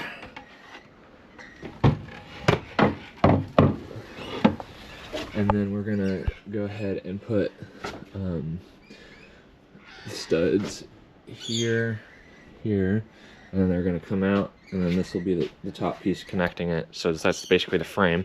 Then once the frame's built, we can lay it down, and then we can figure out the shelf heights, and you know, we can cut all these. You can Craig jig them, adhesive, screw them in, and then I got to put this little backing plate on. That's what I got this one for. So it's gonna go at the top of the shelf, and then that'll be screwed in, and then that way, this is like a, I don't know what you'd call, like a ledger board or something, whatever that would be, just the, maybe that's not the right term, but backing board. And then we're gonna drill some anchor bolts, because they have a brick wall, so we got these screws that, or anchors or whatever, that go through the brick, and we'll just screw through, and so it doesn't topple down. Should be good, but we'll make sure it won't move before we put anything on it. So that's where we are in progress. Now I've got the frame together, but I'm using the Craig jig screws, and with the drill, I can't quite get them flat. They won't go further in. So I'm gonna try to replace the screws with something flat. But that's what it looks like so far. Okay, so we ended up replacing the screws with these flat ones. So now it rests flat. I don't know what the hell that is. Anyway, but yeah, that's the frame. We're gonna do the rest tomorrow just because I'm too tired. But it's not perfect, it really isn't, but I'm gonna do the job. Okay, so now we've hit the point where I marked the spots where the shelves are gonna go. And they're about 8 inches apart. Got 8 shelves. Do the same thing on the other side. So I'm gonna go ahead and start cutting the shelves, which again, they're weird because it's this like decking board, but I mean, it seems like fine wood. I mean, whatever. Doesn't. It's a weird choice, but they also have weird choices at the Bunnings place, so whatever. It probably wouldn't be my first choice, but it was cheap enough, I guess. So I'll start showing when we start putting them in. Time for another video update. So we were having such a hard time because I've never really set up a miter saw. I just used a already calibrated chop saw. So we got this Zito. And I had it right at the 0 mark. Like, I had it there, and it just would not cut straight. So I thought maybe, you know, maybe this is the issue, but this is stuck in place. You know, I don't know. We just tried everything, and so then I was like, fine, you know. I mean, because in my head, it's like, well, it's got to be on the 0, right? Try looking up information, I just wasn't getting a lot. So then when I was adjusting the plate, I was like, well, when I stopped here, like, oh, that looks actually pretty straight. But I don't trust my eyes very much, but I was like, okay, let's just try it, because everything else hasn't worked. So I stopped it, it happened to be 2 degrees this way, and I cut, and it looks like everything's straight, so I think that was the simple issue, and I just didn't quite, I don't know, I mean, I guess that makes sense. I didn't know if something else was broken with it, and so I didn't know if that was even going to help, but when I tried it, so admittedly I feel a little dumb, but I'm glad we figured it out, because now finally, we've been running into that issue for most of the cuts we've been making. That has not been very helpful. Anyway, we made it work. But anyway, so this one's, I went back and recut it, so it was a little loose, because originally it was supposed to go down here, but Cameron's mom suggested we just move it up. So this is closer than the other ones anyway, so that's close enough, I think. It'll be okay. But yeah. And then we got this one cut, which is nice and tight. And then we got 1, 2, 3, 4, 5, 6 more to cut. And I don't know why I thought I would need to, again, just my brain running in a million miles an hour, but I thought, oh, I won't be able to cut all of them. I'll have to cut one, measure, do the Craig jig, and put it up. And I'm like, no, I can just measure each one. And because the thing is, the way it goes out a hair towards the middle, it actually shrinks in a bit. So it's like instead of, because this one's like 37 5/8, then I think towards the middle it goes up to 37 1/2. So it's just a hair of a difference, but it is important for the shuffleboard, so you want to measure everyone. Obviously, if it was perfectly straight and square, we wouldn't have a problem. Just do all of them exactly the same. But you know, this is only my like third or fourth shelf I've made, so I'm still learning, and obviously having that give me issues was not helping. But anyway, we're gonna get it finished today, so I'm very happy about that, and just wanted to update you. All right, how I'm gonna attempt to go about doing this is, I got everything Craig jigged, all these holes you can see. So what I'm gonna try to do is I'm gonna have help, and I'm gonna screw the top, I guess the forwardmost one on each. I'm gonna get it lined up nice and good, make it sure it's like level here. It's like up like that, whatever. I'm gonna do the first, well, we're gonna glue it too. Put some glue on it, and then do the front 2 screws. I'm gonna do that for all of these. Then I'm gonna stand them up and put the level on it, so then because this back piece will move a bit, I wanna make sure that it's level. And then once we make sure they're level, then I'll screw in the second one on all of them. That should be enough to hold the 2 screws on the front. Should be enough to hold it while we stand it up. And then the only other thing I gotta do is cut this piece to the length, and then we're gonna throw it back down here, where my finger's pointing, along the back, and then we'll use that to do the anchors into the brick on the concrete. And then it'll be secure at the top, wide base at the bottom, and then he can put his movies on it. So yeah, this stuff did not work out very well. It would split, and this wood I really don't think was meant for this. That's all I could find. Tried my best to get it not to split, and we reinforced it where we needed to with these, but also freaking stripped these screws, even though I was using, at least I thought I was using the right bit. Yeah, this is very frustrating. It took a very unpleasant turn towards the end, and I just hope it lasts for what it's meant for. But it's not even level. I mean, there's just so many imperfections. This one got off so far because of these. So this is just kind of rubbish, honestly.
Made it to the beach,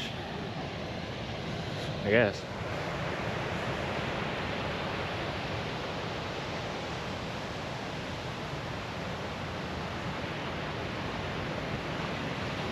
It is white and sandy, I guess. That's cool.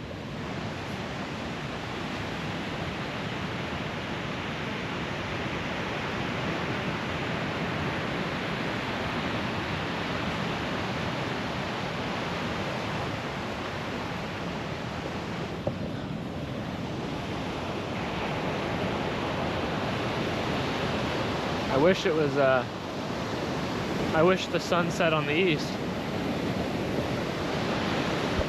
Because we're on the East Coast right now.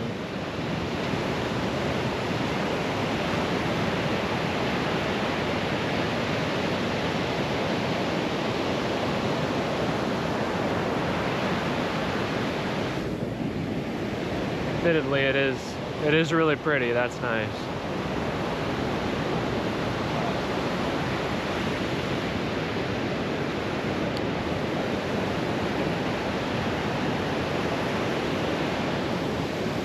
Yeah, I'm getting fed up with Cameron, man. But this is nice at least.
I'm ready to go home, honestly. Maybe 2 weeks is plenty, but oh well.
still in love with you.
Alright, so we got the shelf in. Unfortunately, it looks okay from back far, but there's so many little imperfections. But I tried to anchor it right here. Oh, you can barely see it.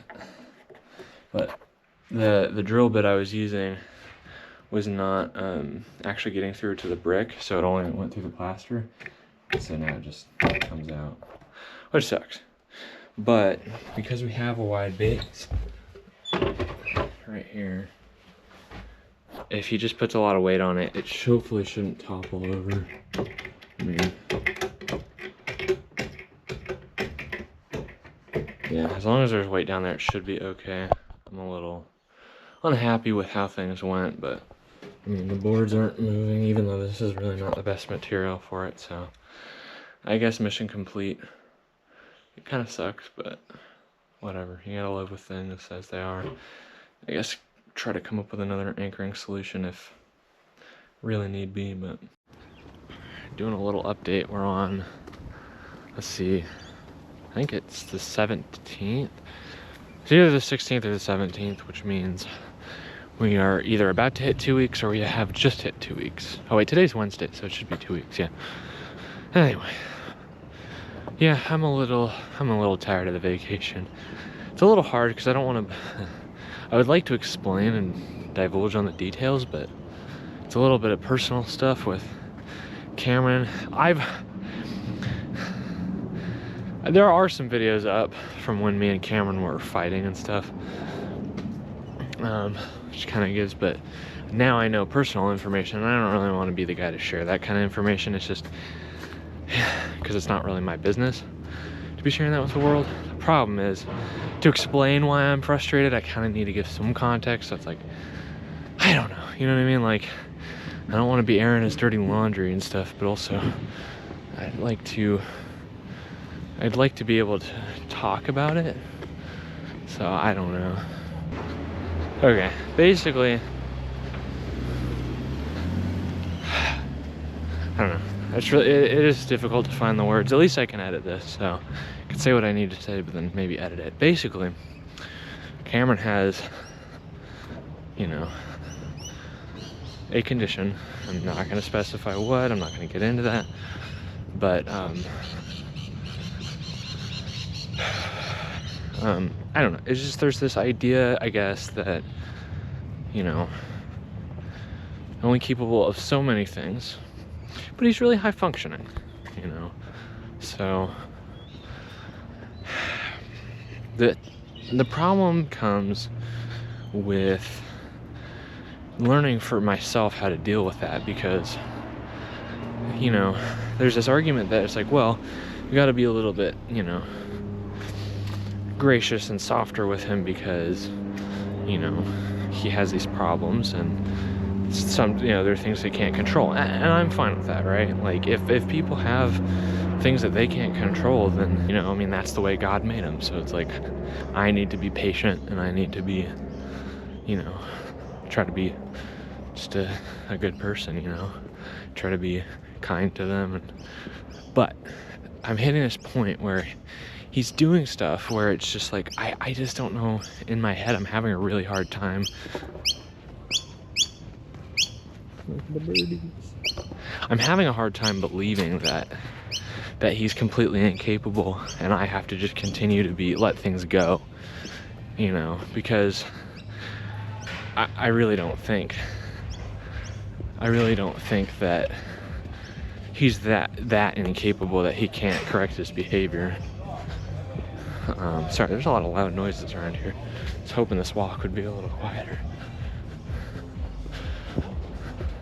But yeah, so he's just kind of acting, you know, rude and selfish, and it's just basically the thing that annoys me is like, as soon as he's upset, it's like, his feelings take over. It's like, we must respect that. And so if he gets mad and he explodes, it's okay, you know.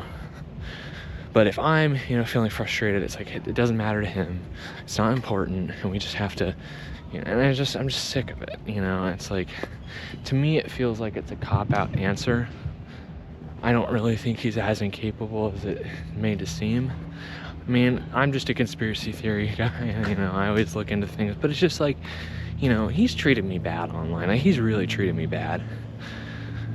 And I thought maybe I was over that stuff, but, you know, just coming, because I didn't know these things about him until I came, you know. He wasn't, obviously he's not going to tell me these things. So it's like, you know, it's kind of it wasn't a complete shock, exactly. I mean, I knew there was something. I just thought maybe he was kind of weird, and like, you know, he's funny, like he has a weird way of doing things because he's Australian. I don't know. I mean, you know, I thought it was cultural differences, but so it's just kind of one of those things where it's like, you know, I'm trying to be very respectful.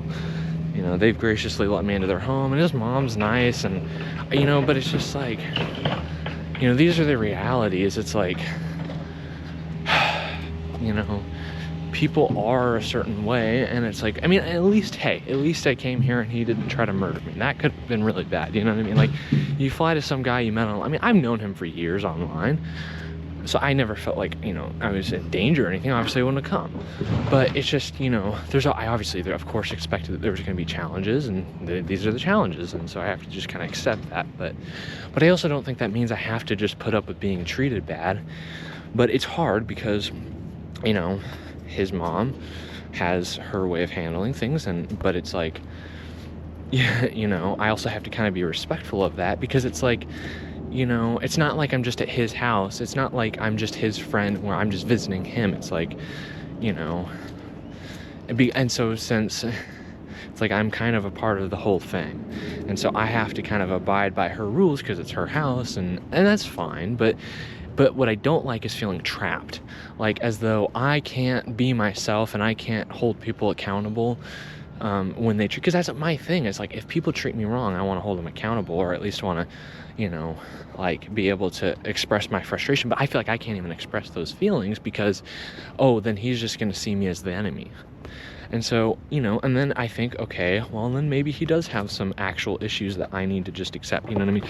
Because it's like, if his brain goes to immediately, like, if someone disagrees with me and, you know, like, it you know, doesn't praise me, essentially, that they're kind of the enemy. And so now there are a lot of people in like a lot of leftists, let's say, that would kind of have that self-entitled attitude. But I think this is obviously different. I think so that leads me to believe, okay, maybe there is, you know, a real problem I need to be, you know, kinder and more gracious of. But it hits points where it's like, okay, is this pushing it too far? Because it's like, you obviously can learn stuff. That's the other thing where, like, again, I'm really trying not to air the dirty laundry. I really don't want to be putting this information out. It's the only way I can explain my frustration, because but basically it's just like, he's actually very good at, he's very skilled at playing guitar and drums, and he knows how to, like, he even knows how to use software on the computer to, like, make Blu-rays. Like, that can be even kind of tricky, but he's been able to do that. And that doesn't mean that, you know, people who have disabilities or whatever can't do that stuff. I'm just saying, it's like, he's really high functioning. He's, you know, pretty good at understanding video games. So it's not like he's, you know, it's not like he has to completely rely on another person to do things. So it's like, okay, accountability has to come in at some point, and it does, but it's just like not to the level I'd be comfortable with. And so that's where it's just my brain's breaking, because it's like, well, how much grace do I need to give, and then how much do I need to actually put a firm foot down? Because, you know, grace is one thing, but also, you know, setting boundaries is another. Sorry for the plane. You know, because it does not do a person good to enable them to be a spoiled brat and to be rude and disrespectful. Again, if there are certain limitations that they just can't grasp, they can't understand, that's fine. But I think in observing behavior and the things he's kind of done to me, it feels as though that maybe he's not being held to as high of a standard as he could, just because it's easier. And I don't know, that's the way I feel. I don't know if that's reality. I don't know if maybe he just really is incapable, but it's very frustrating, because I can only put up with so much. And because I wouldn't say I came here under false pretenses, but it's like, okay, well, you know, I was never notified. I was never made aware. I just thought, you know, I thought we had a kerfuffle, you know, we had some arguments, and I thought we'd kind of work things out. I mean, I guess I didn't come here expecting an apology, but I was hoping maybe we could just have a real face-to-face conversation about it and just, like, fully bury the hatchet. But that's just not going to happen, because that's the thing. It's like, on one hand, it's suggested that, you know, if I tried to, you know, have that conversation, he wouldn't understand. But part of me thinks maybe he does understand, and he's just playing the part, you know. Like, that's the thing. I feel fucked up for saying that. I really do, because it's like, I could be totally off my base and be just making up shit and just looking into it too much. But it's just, I think back to this video that he made, reacting to, like, a little parody video I made, and just the amount of stuff he did to me online. He just harassed me online, and, you know, and then he lied about me, made up stuff that just was not true. It's like, you know, if he's able to do those malicious things, you know, those things that actively go out of the way to try to, like, bother someone, or even so much to say as to, like, you know, not destroy my character, but, like, I mean, he obviously people weren't really, like, paying attention to what he was saying, because it's not like he has, like, millions of followers online. But, you know, if he did have enough of a following, you know, he could you know, spreading those lies would damage my reputation, or could, I suppose. So to me, it's like, okay, well, if you're competent enough to be able to do that, then you need to be held accountable to some degree, you know. And this is where it's like, this is where my head is having a hard time, because I'm trying to go between grace and, you know, letting things go, but also, like, I would like to, you know, tell him that, hey, these things aren't cool, and I'd like to have a conversation about it. But he's made songs about me, videos about me, just going on about how, like, I'm just you know, and it's just and I was telling his mom about this the other day, and it just brought all those feelings back up. And then he's just been really getting on my nerves, because he's having these, like, a little emotional outbursts, and it just feels like I can't say anything, because I'm trying to be respectful and not air, like I said, not trying to air dirty laundry, and not trying to put his whole life on blast. But he puts a lot of his life on the internet anyway, so I guess he's already, you know, he was clearly willing to lie enough about me. So I'm going to try to be respectful and keep, you know, a certain amount of information private. But I feel like I'm also justified in complaining and being upset. And at least airing to my own video. It's like, I guess, well, worst case scenario, I'm not welcome back here, because she didn't like what I said, if she ends up watching my video. And look, no offense to you if you're watching it, you know, I appreciate, you know, you being kind to me, but also at the same time, I'm only human. So I just, you know, I'm really frustrated with and I'm not trying to say that she would take the wrong way. I'm just saying I don't know, because I am kind of saying things that aren't very favorable. I'm not trying to be unkind. This is reality. And so, or at least this is the way I'm feeling. Again, I am not in his head, and that's the thing that frustrates me, is because I can't tell if I'm just being too harsh and I'm being too. But it's just these outbursts and the way he treats people when he's upset. It screams like narcissism. That's what it seems like. And he just kind of gets his way, because it's like he'll complain and complain and complain. And it's just very childish, and it's like, okay, well, maybe that's another point to the whole thing. Maybe he's kind of stuck at being, a teenager or whatever. I don't know. But at the same time, it's like, well, you can correct a teenager, you need to put them in their place. And it's like, I'm not going to tell that to her face. If she happens to stumble across this video and gets mad at, what I said, then so be it. But it's just like, that's kind of how I feel. It's like, well, you need to correct the behavior, and you can't just let it, like, you can't just let him act like that. I wouldn't, That's the thing I've thought about. It's like, if I do get to have kids, if I get lucky enough to have kids, I might have kids with disabilities. That's just a reality. I might not be able to have kids, but if I did, that's a possibility. And so I've thought a lot about that. And I would never, ever, ever abort a child. So that's murder. I would never do that. And I just don't know that I would be able to give it up for adoption, because that feels kind of like, okay, because you imagine you have a child who is born with a disability, and then you're like, I'm going to give this one an adoption, but then have more kids in hopes that, that just feels so evil, I don't know. I'm not trying to judge or shame people that do that. I don't think I could personally go through with that. So anyway, my point with that is, this is a good trial run to see how patient I can be. But the problem with that, and this is something I've actually ran into, for example, just with having my younger cousin come around. He's 15 right now, but he came a couple times to, he only lives a couple hours away from me, but he came down and we hung out. But it's weird, because I'm only 5 years older than him. But if we were out on the town, we were at my parents' house, then it's like, okay, it's his aunt and uncle, it's their rule. But it's like, when we're out and about, it's like, I'm responsible for him. I'm the adult in the situation. And yes, he's not very many years off of me. And I remember what it was like being 15, 16. I was really independent. But, I think he's a little bit immature, as most 15, 16-year-olds are. And,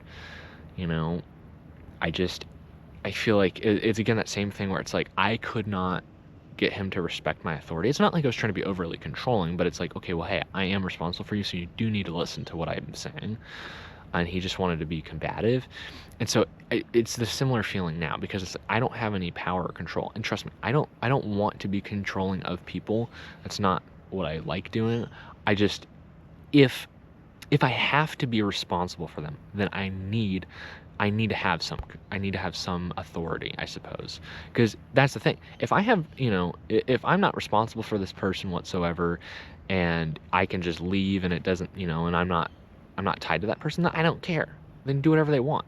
But it's like, I'm in someone else's home, and I don't want to change my flight and, have to spend more. I've already spent so much on this trip. And so it's like, but it's like, but he's not, I feel like I can't even air my grievances, because, oh God, it'll make him upset, and then he'll see me as the enemy, and then he'll be upset again, and we have to cater to it. And it's just this ongoing, so it feels like I have to suppress my emotions. So this feels good to at least rant to my camera, at the very least. But I don't know, have you guys gone through this stuff where it's just like, you're kind of just stuck in a position, and you feel like you can't get out? It's like, I'm trying to change my perspective, but it's like, look, dude, if you keep acting nasty, if you keep being rude, if you keep I'm not going to appreciate it, and I'm going to get mad. I had a rough night last night, just thinking about all this stuff, and I don't know. So this is the reality, that just life is an adventure, and I'm trying to accept that things happen, and it could be worse. But it's like, I'm stuck between that, because it's like, well, yes, things could be worse, sure. But also that there's no justification to just not try to improve the situation you're in. But again, it's hard, because there's this mysterious, disability. We don't know the full bounds of, everything, and we can't, And I'm not in any position to really, so it's basically I'm just being told, if you have negative feelings, don't express it to him because that's going to make things worse. And it's like, that just hurts, you know? It just feels like, okay, my feelings don't matter. So anyway, that's basically what I have to say. I don't even know how long this video is at this point. I think I probably recorded over an hour worth of stuff, but I'm also gonna supposedly go to the mountains and film some more of that, so it has been an adventure, but just yeah, very frustrating. So if you listen to me rant, thanks. Apparently there's a Lawnmower Man 1 and 2. Well, I knew about the first one, but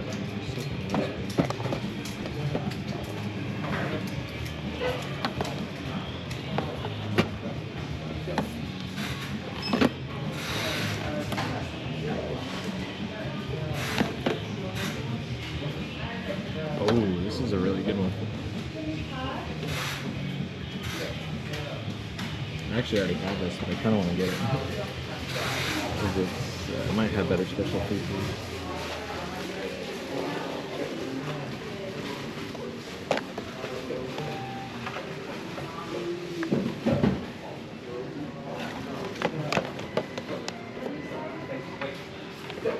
Hey Lachlan. Power bricks. Are they all down here as well? If I can't find them. They should be like on the top shelf or So maybe on top. I'm at like mixed in with like all the laptop ducks or other PC ones. I did check the ones in here.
Oh, that terrible looking.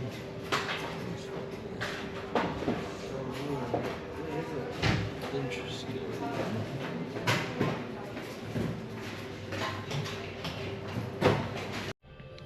Slightly better selection here.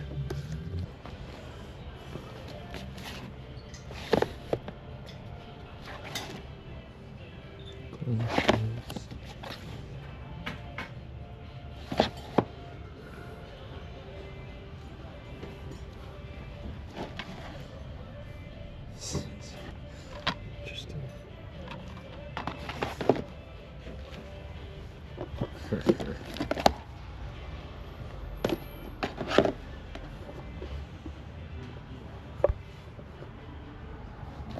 Pretty good one right there.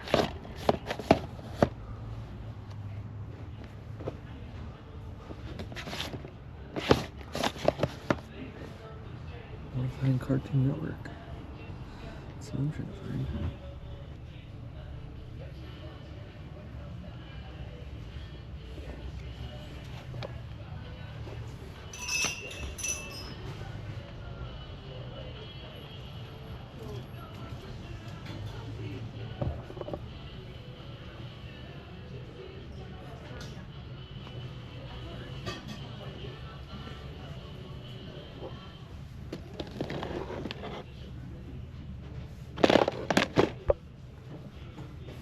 Jersey Girl's pretty good.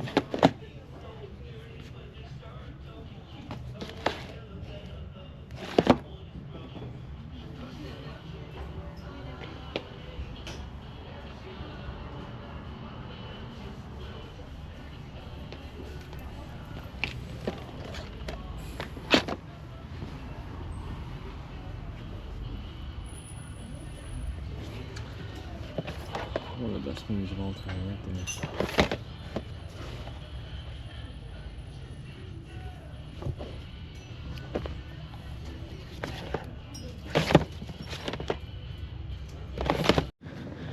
Alright, we're doing something for real.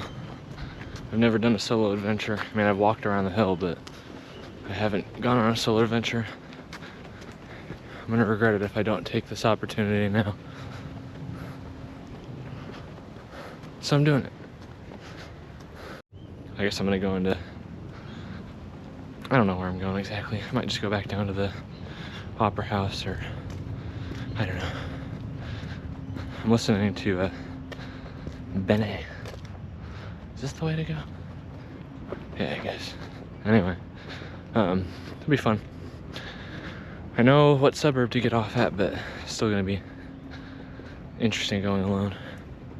But I'm just getting sick of Cameron, so I just need to get out and go do something for myself. I'm in a foreign country, might as well. This is what I would be doing if I wasn't staying with him, so. Let's go. Alright, we're on the train. Unfortunately, I think this goes through a tunnel quite a bit. It makes it, like, I get like a headache when I look at the tunnel because we're passing by something so close, so quick. But I don't know where we're going. I assume this is the right one to go down to the harbor. I don't know. I don't remember. Next stop. Yeah, I think so. North. So we'll see what we get up to. I actually think I got on the not wrong train. I mean, it eventually will loop back to where I started, so it doesn't really matter. I think I was supposed to take the one going that way.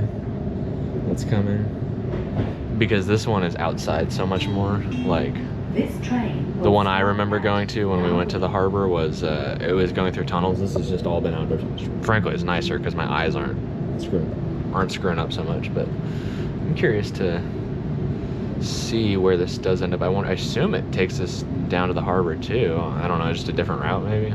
Maybe not, but part of the adventure. So we just actually passed Beverly Hills, so I can say I've been to Beverly Hills. Hey, there's a 7-Eleven. I have one of those in my town.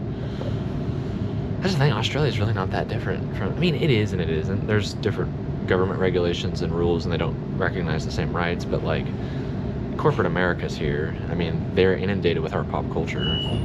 So it's like they literally just watch all the same shows we have. This station is because they don't have their own, like, Hollywood. So they just watch Japanese content, UK content, American content. And then they have like very few shows that are their own. They have some, but not a lot. So it's like, I mean, fine country, I guess, but I haven't seen the actual countryside of it, and I'm hoping to do a little bit of that before I go. But this is like the first real big city I've ever spent time in. I haven't even really done a lot of I've explored more of Sydney than I have of Portland. And I've lived in Oregon for 20 years, so I don't like big cities. I don't like big crowds. I really don't. Next so stop. I don't know, but I'm trying something new, so.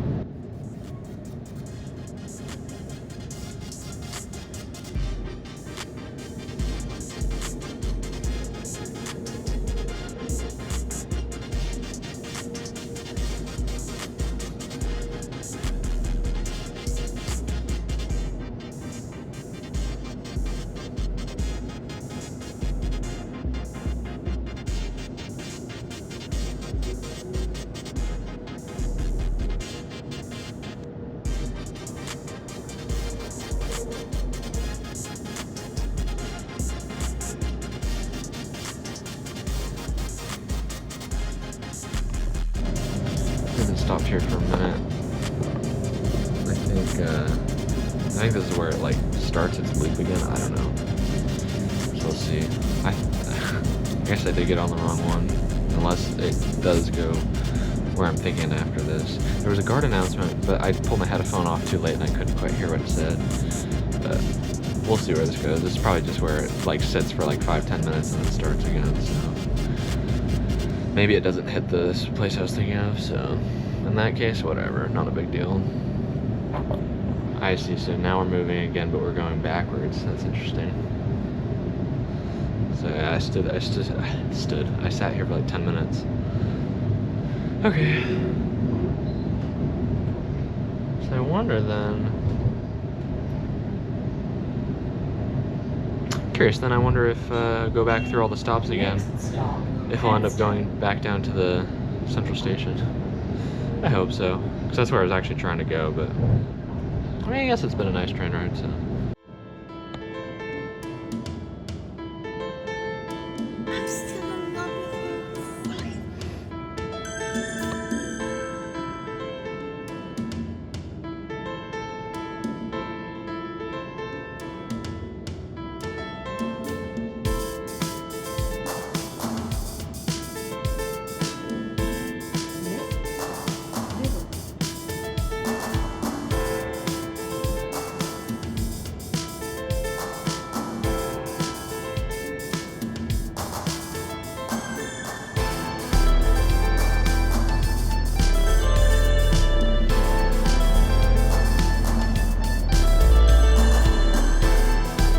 I saw that when I was coming that way. I was like, I missed it because I didn't have my camera out, but I got it this time.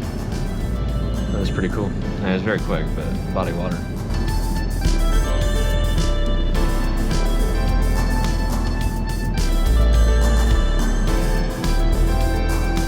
Curious if any of you have ever gone to a foreign country. I don't know how big this video is going to be. It's very deviated, like big deviation from what I usually do. But I'm changing my content because I'm leaving my parents, and I mean, I'll probably still upload some physical media videos once in a while, but mostly gonna be real life stuff now, so maybe this will get 1 million views, who knows? Probably not, but.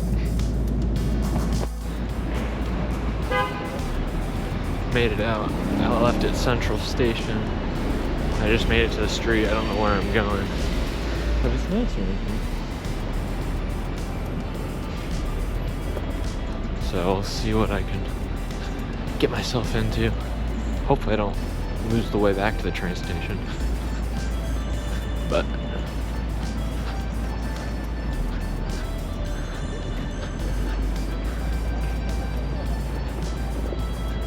there's so many people. But I have no clue where I'm going.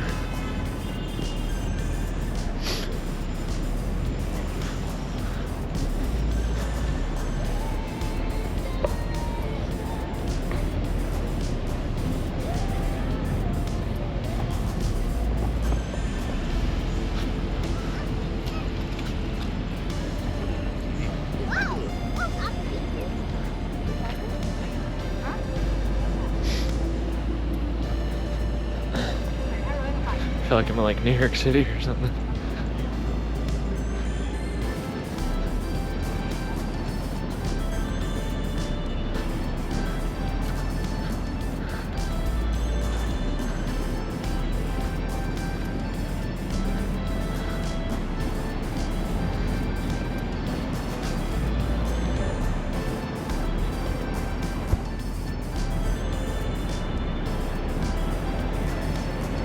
It's pretty cool.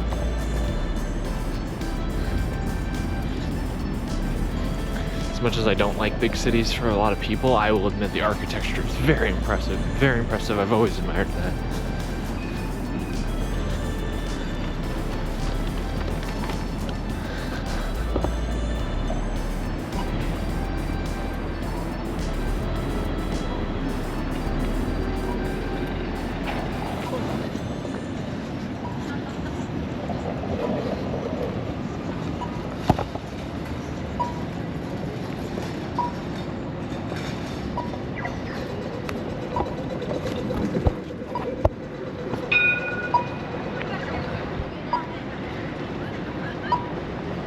It's pretty cool.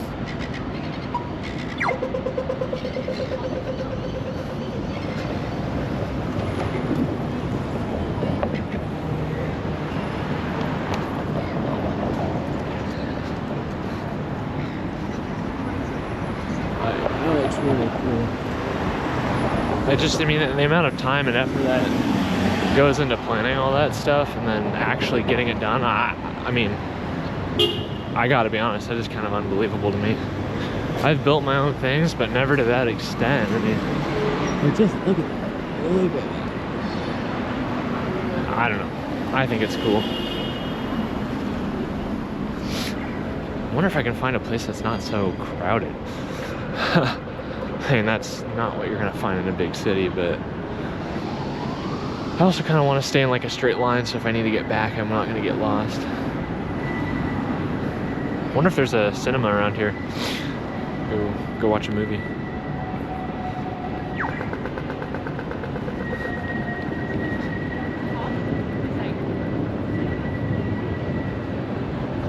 That would be fun.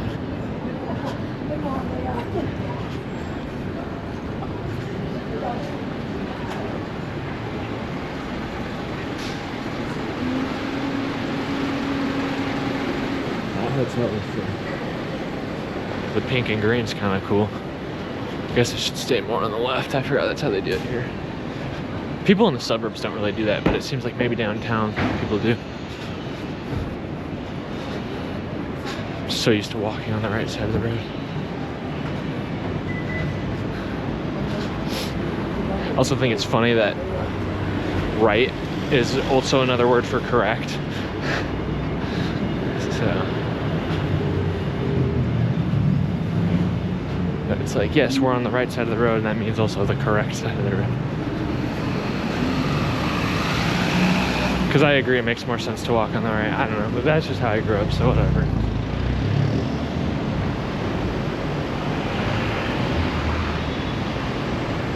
I mean, look at just how huge that stuff is. The reason I want to... Oh, there's a JB Hi-Fi. I wonder if there's movies. Maybe I'll go in there. It's okay. Alright, I'll pick back up in a minute. I've got a DJI store right here. That's pretty cool. I've never seen one of those actually. I mean, they might have them in the States, but that's pretty cool.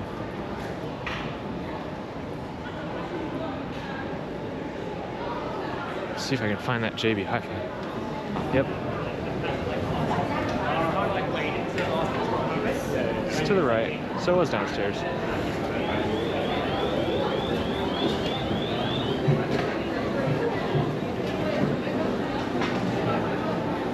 Now, not every JB Hi-Fi has movies, but at least that's what I've been told. So let's see if this one does.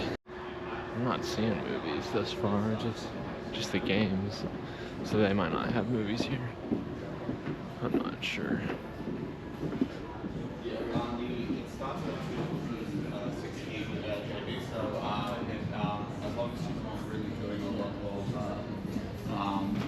Photos and stuff like that. That's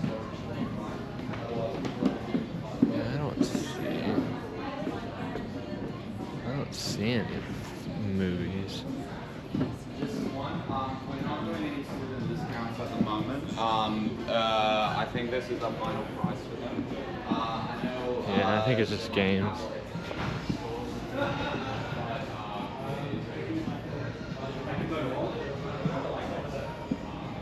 Thank you. Yeah, they didn't have movies. Oh well. Not a big deal. I'll go back out to the street, see what I can find. Made it out of there finally. It smells a little weird, but maybe that's a big city for you. Maybe it's just the smell of the food, I'm not sure. Don't even know where to go. That's my thing. It's like, I don't know if there's a place to just chill out. I mean, there's...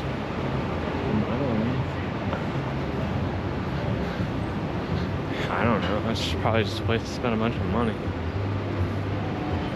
I'm really not sure. I don't know if there's any public buildings around here.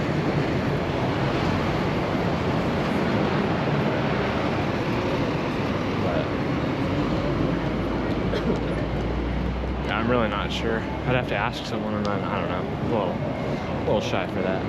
I'm already having a hard enough time talking to myself on camera.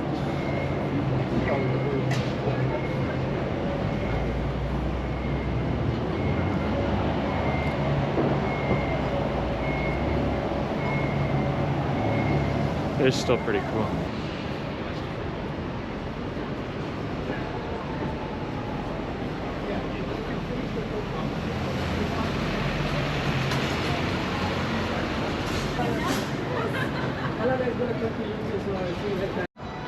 There's a church here. Fifth Street Church.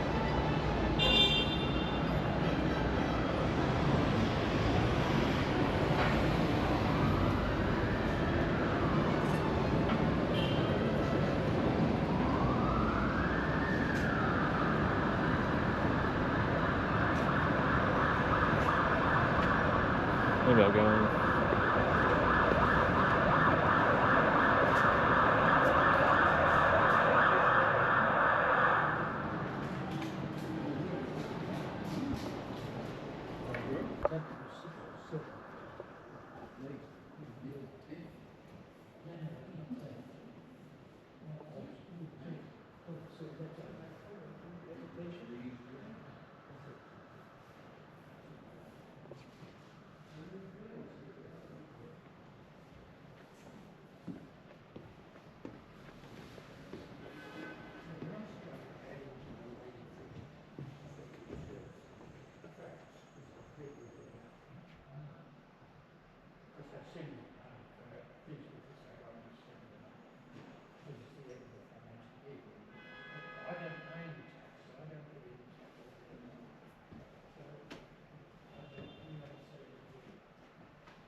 Yeah, so.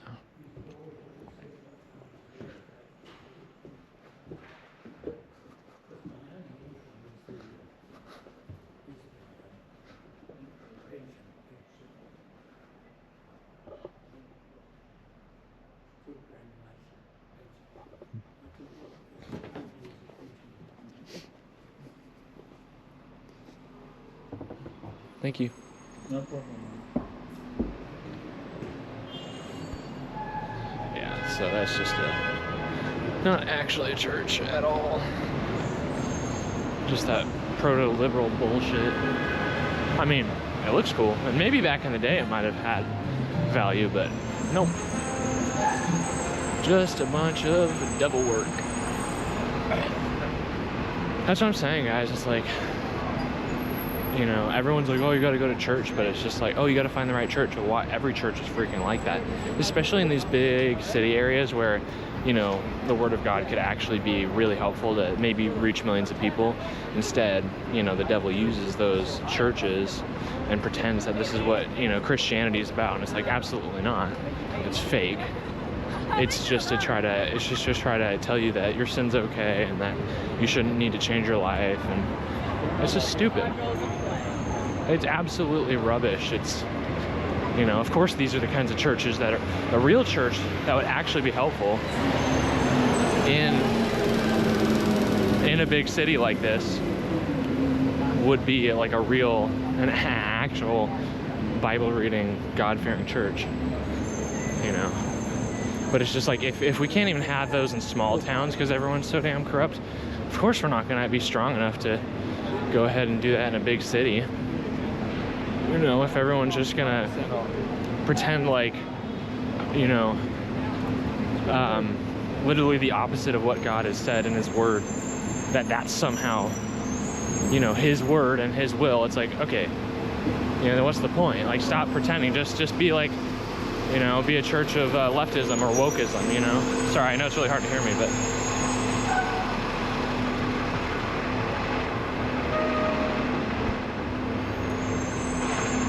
it's just, I'm just tired of the fake bullshit. It's just like, I kind of expected that, but it was still disappointing to see. Because you go in hoping that maybe you'd find like a spot for actual, you know, I guess appreciation and awe. Because, you know, it is cool architecture, I'll give them that. Like I've said in like every clip in this video, but, you know, that doesn't matter if you're not actually, you know, glorifying the real true living God, and instead glorifying yourselves and Satan. So I think it's interesting. I'm glad I went in there to just, you know, take a look. There's just shops and shops and shops. It's like, just trying to make you spend money. And it's like, that's the thing, I don't even know where to go for like a public place to like sit down or get a good view of the city. I mean, I guess I could have gone down to Circular Quay and gone back to the Opera House. I guess that you could see a little bit more, but like, there's a Sephora. I mean, it's like, it's just all shops. It's just all about spending, spending, spending. Most of these people are probably putting it on credit cards. So it'd be nice to have like a quiet place to sit, but I'd have to basically go back all the way to the train station where there was that little park that I walked through. Oh, there's another JV Hi-Fi. Probably also won't have movies, but worth a shot checking it out. Let's go see. And you have to wade through people. It's insane. It's really insane.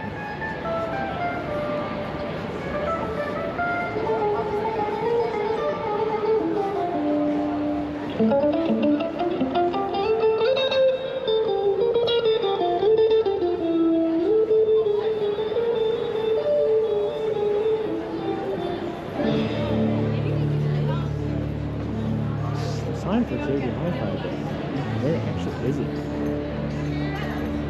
The mall. Ah.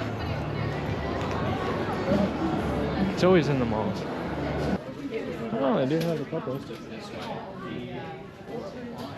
So do they have a real section? They do. Sweet. They have Scream 7. Not gonna pay that much, but the what's her face? Kathy Bates.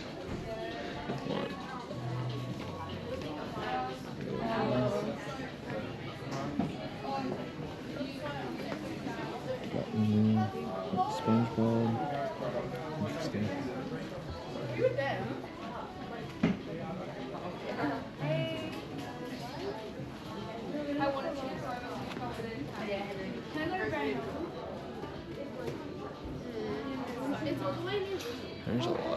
There's so much to look at.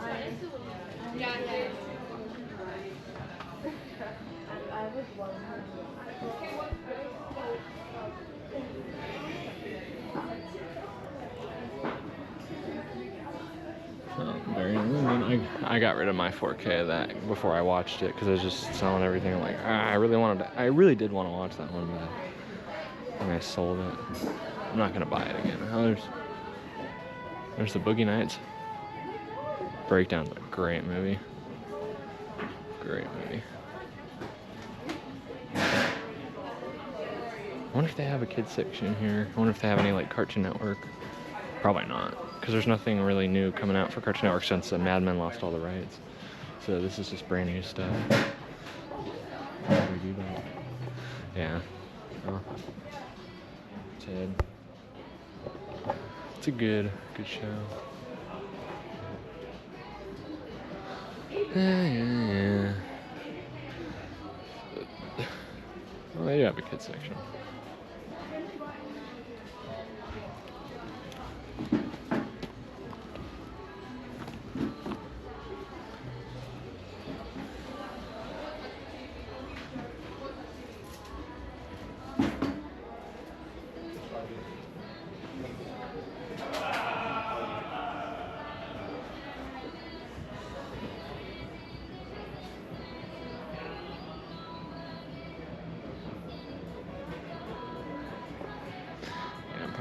Find anything I really want.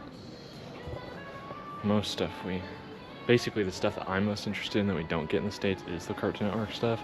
And since they stopped doing that, you have to go secondhand, and every secondhand store I've ever been to is very low on stuff like we are in the States, so it doesn't really matter.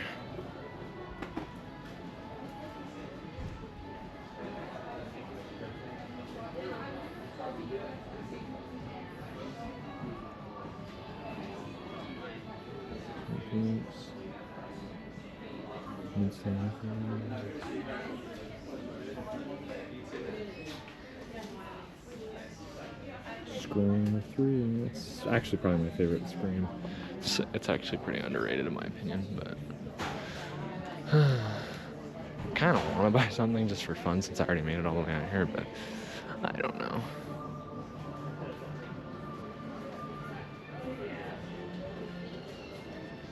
Oh, there's El Camino.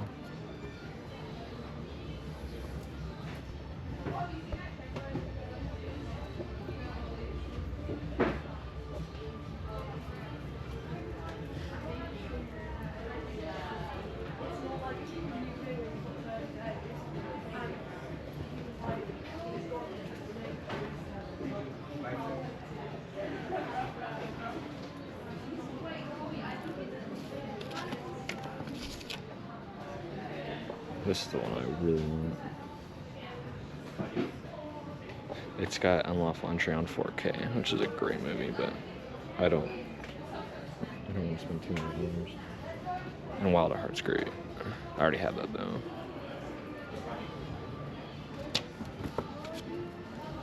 I also have a slim version of these ones, but still over $100. So, no. No. Too ridiculous.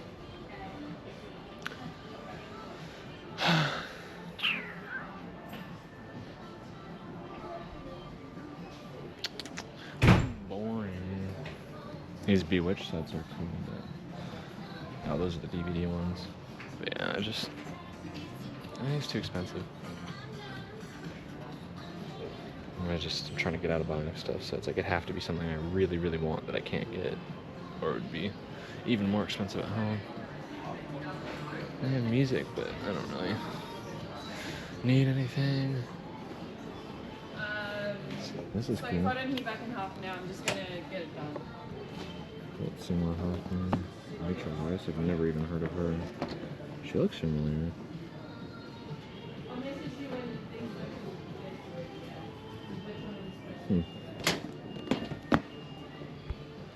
Oh man, if they had Badlands, I might buy that. I mean, even though we have that in the States, it's a good movie, but... Yeah.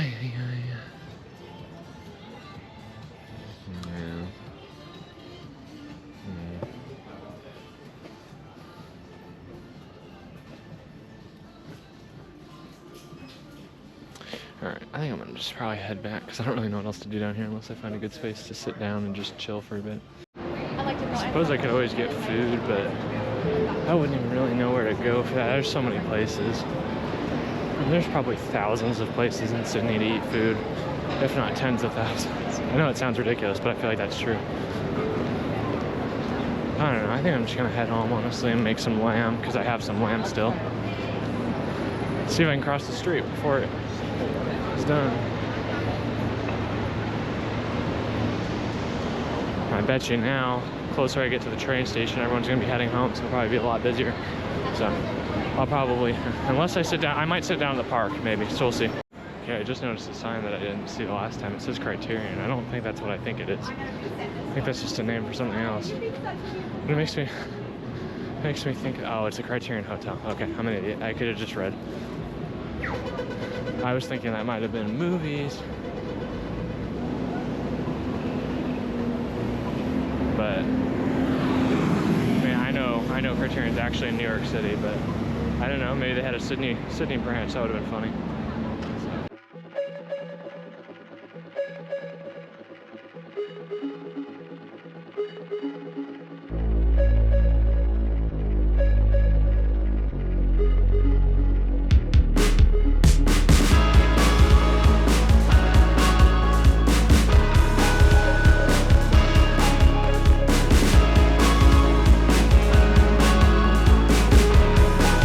I mean, just look at how crazy, how much work and coordination that takes. That's insane to me. And you know what? I did actually want to get my mom a bag of coffee. And I think I just maybe found something. Yep, coffee toaster, literally perfect. Literally, I didn't even see it. I didn't even see the sign. I was just looking up. I looked down and then I turned off my camera, turned it back. I'm like, I should get some coffee for my mom. And I'm like, I really know. So I'm gonna go in here and see if I can find a bag of coffee to get her. Okay, they did have bags of coffee, but it was just like one thing, and I don't know. I wanted more of a selection. They were kind of expensive, so I don't know. Maybe I'll see if I can find another place, but it wasn't exactly what I was looking for. Sorry, Mom. I think you'd appreciate this, Dad. There's a UPS van right down there. Or vans here. That's hilarious.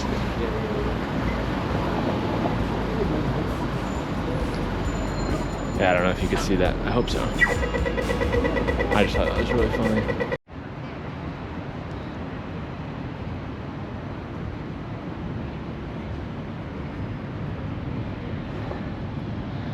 Huh. I did something that I didn't really intend to do, which is go out and just push myself to explore. And I mean, I'm happy I did it. I just, it's a lot, it's overwhelming, because it's I don't know, it's crazy to me to think that you're walking by thousands and thousands of people, and you're like, you process so many faces, and like, I was walking one way, same street, and then I walked back, and I noticed someone I had seen sitting down earlier, and I was like, it's crazy to me that even though I only saw him for 3 seconds for the first time, that I recognized him on the way back. Like, to me, that was kind of crazy. But yeah, no, it's just very overwhelming and a lot to take in. But the thing that always comforts me is just, you know, I was thinking about it, it's like, it's really cool that we can just talk to God whenever we want. He's in our, you know, in our head, you know, we can literally, no matter how stressed out or broken we're feeling, just always reach out. And I don't know, I mean, the cool thing is, I feel like no matter where you go on earth, it's just like the sky is the sky, the ground is the ground, trees are the trees. And it's like beautiful. Some places have some really spectacular visuals, but like, he's always with you no matter what. And it's just comforting, because it's like, it's kind of why, like, I don't know if this makes sense to you guys, but it's like, I used to be really scared of thunderstorms, and then now it feels like a blanket, you know, just kind of rejuvenated with water, and it's like the roars of the thunder just feel comforting, like God's, you know, speaking to me, or just, you know, I don't know, it's like, I find it really comforting. That's why I try to like take comfort in anything I can. I mean, I'm over 7,000 miles away from home, sitting in a foreign place, and you know, while a lot of it's very similar to what I do know, a lot of it's different. I think that helps me with my travel. It's looking for the things that are similar, that are constant, that haven't changed, while appreciating things that have changed. And you know, I just think it's like, I think how many thousands and millions of people live in this area, and it's just like the amount of production that goes into this, you know, and sustaining this just every day, the amount of stuff that has to go through the world, you know, how different people's lives are, you know, because I come from a small town in Oregon, and it's crazy to me. And I also, you know, but then I start to question, it's like, okay, are there really 8 billion people on this planet? You know, we pack in so many people, but like, I guess it's just crazy to me that millions of people can be in one like 50-mile radius or 100-mile radius. Like, I don't know, that just, to me, that's crazy. I'm not saying it's not true, I just like, it surprises me, it's hard to believe.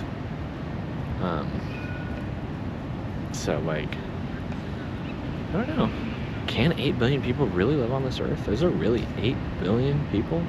Probably. So that's my little bench talk, but yeah. I think that's really going to conclude it. I really should get back because I'm getting hungry. I need to go cook up some, I'm going to have lamb with salt, pepper, rosemary. Then I need to figure out how to get a bag of coffee for my mom, so before I leave I have something to bring back to her. See you at home.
I don't know, it is pretty fascinating just being able to see all the stuff they've done. I know I say that, interesting, fascinating, cool all the time, but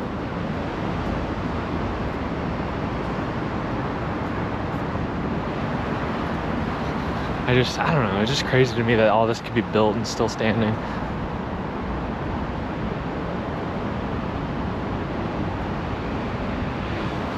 It's quite impressive, honestly. I'd be too scared to, I don't even know how you'd begin a project like that. I really don't.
At the TikTok Entertainment Center, that's so stupid. I can't believe that. I swear I just saw Bobby Lee earlier. He was on this billboard. He's probably coming to play here. That's hilarious. I gotta see if it's gonna pass again. That's hilarious. Let's see. I swear I saw Bobby Lee. I swear I did. It's just so funny. You see TikTok and then you see Bobby Lee. Not that they really necessarily have anything to do with each other. He's kind of funny, I guess. Don't mind him. Oh, Lord of the Rings. It's gonna take probably forever for it to spawn back up.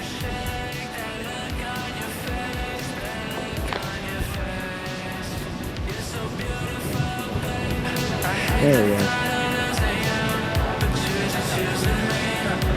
Told you I wasn't crazy. I saw Bobby Lee.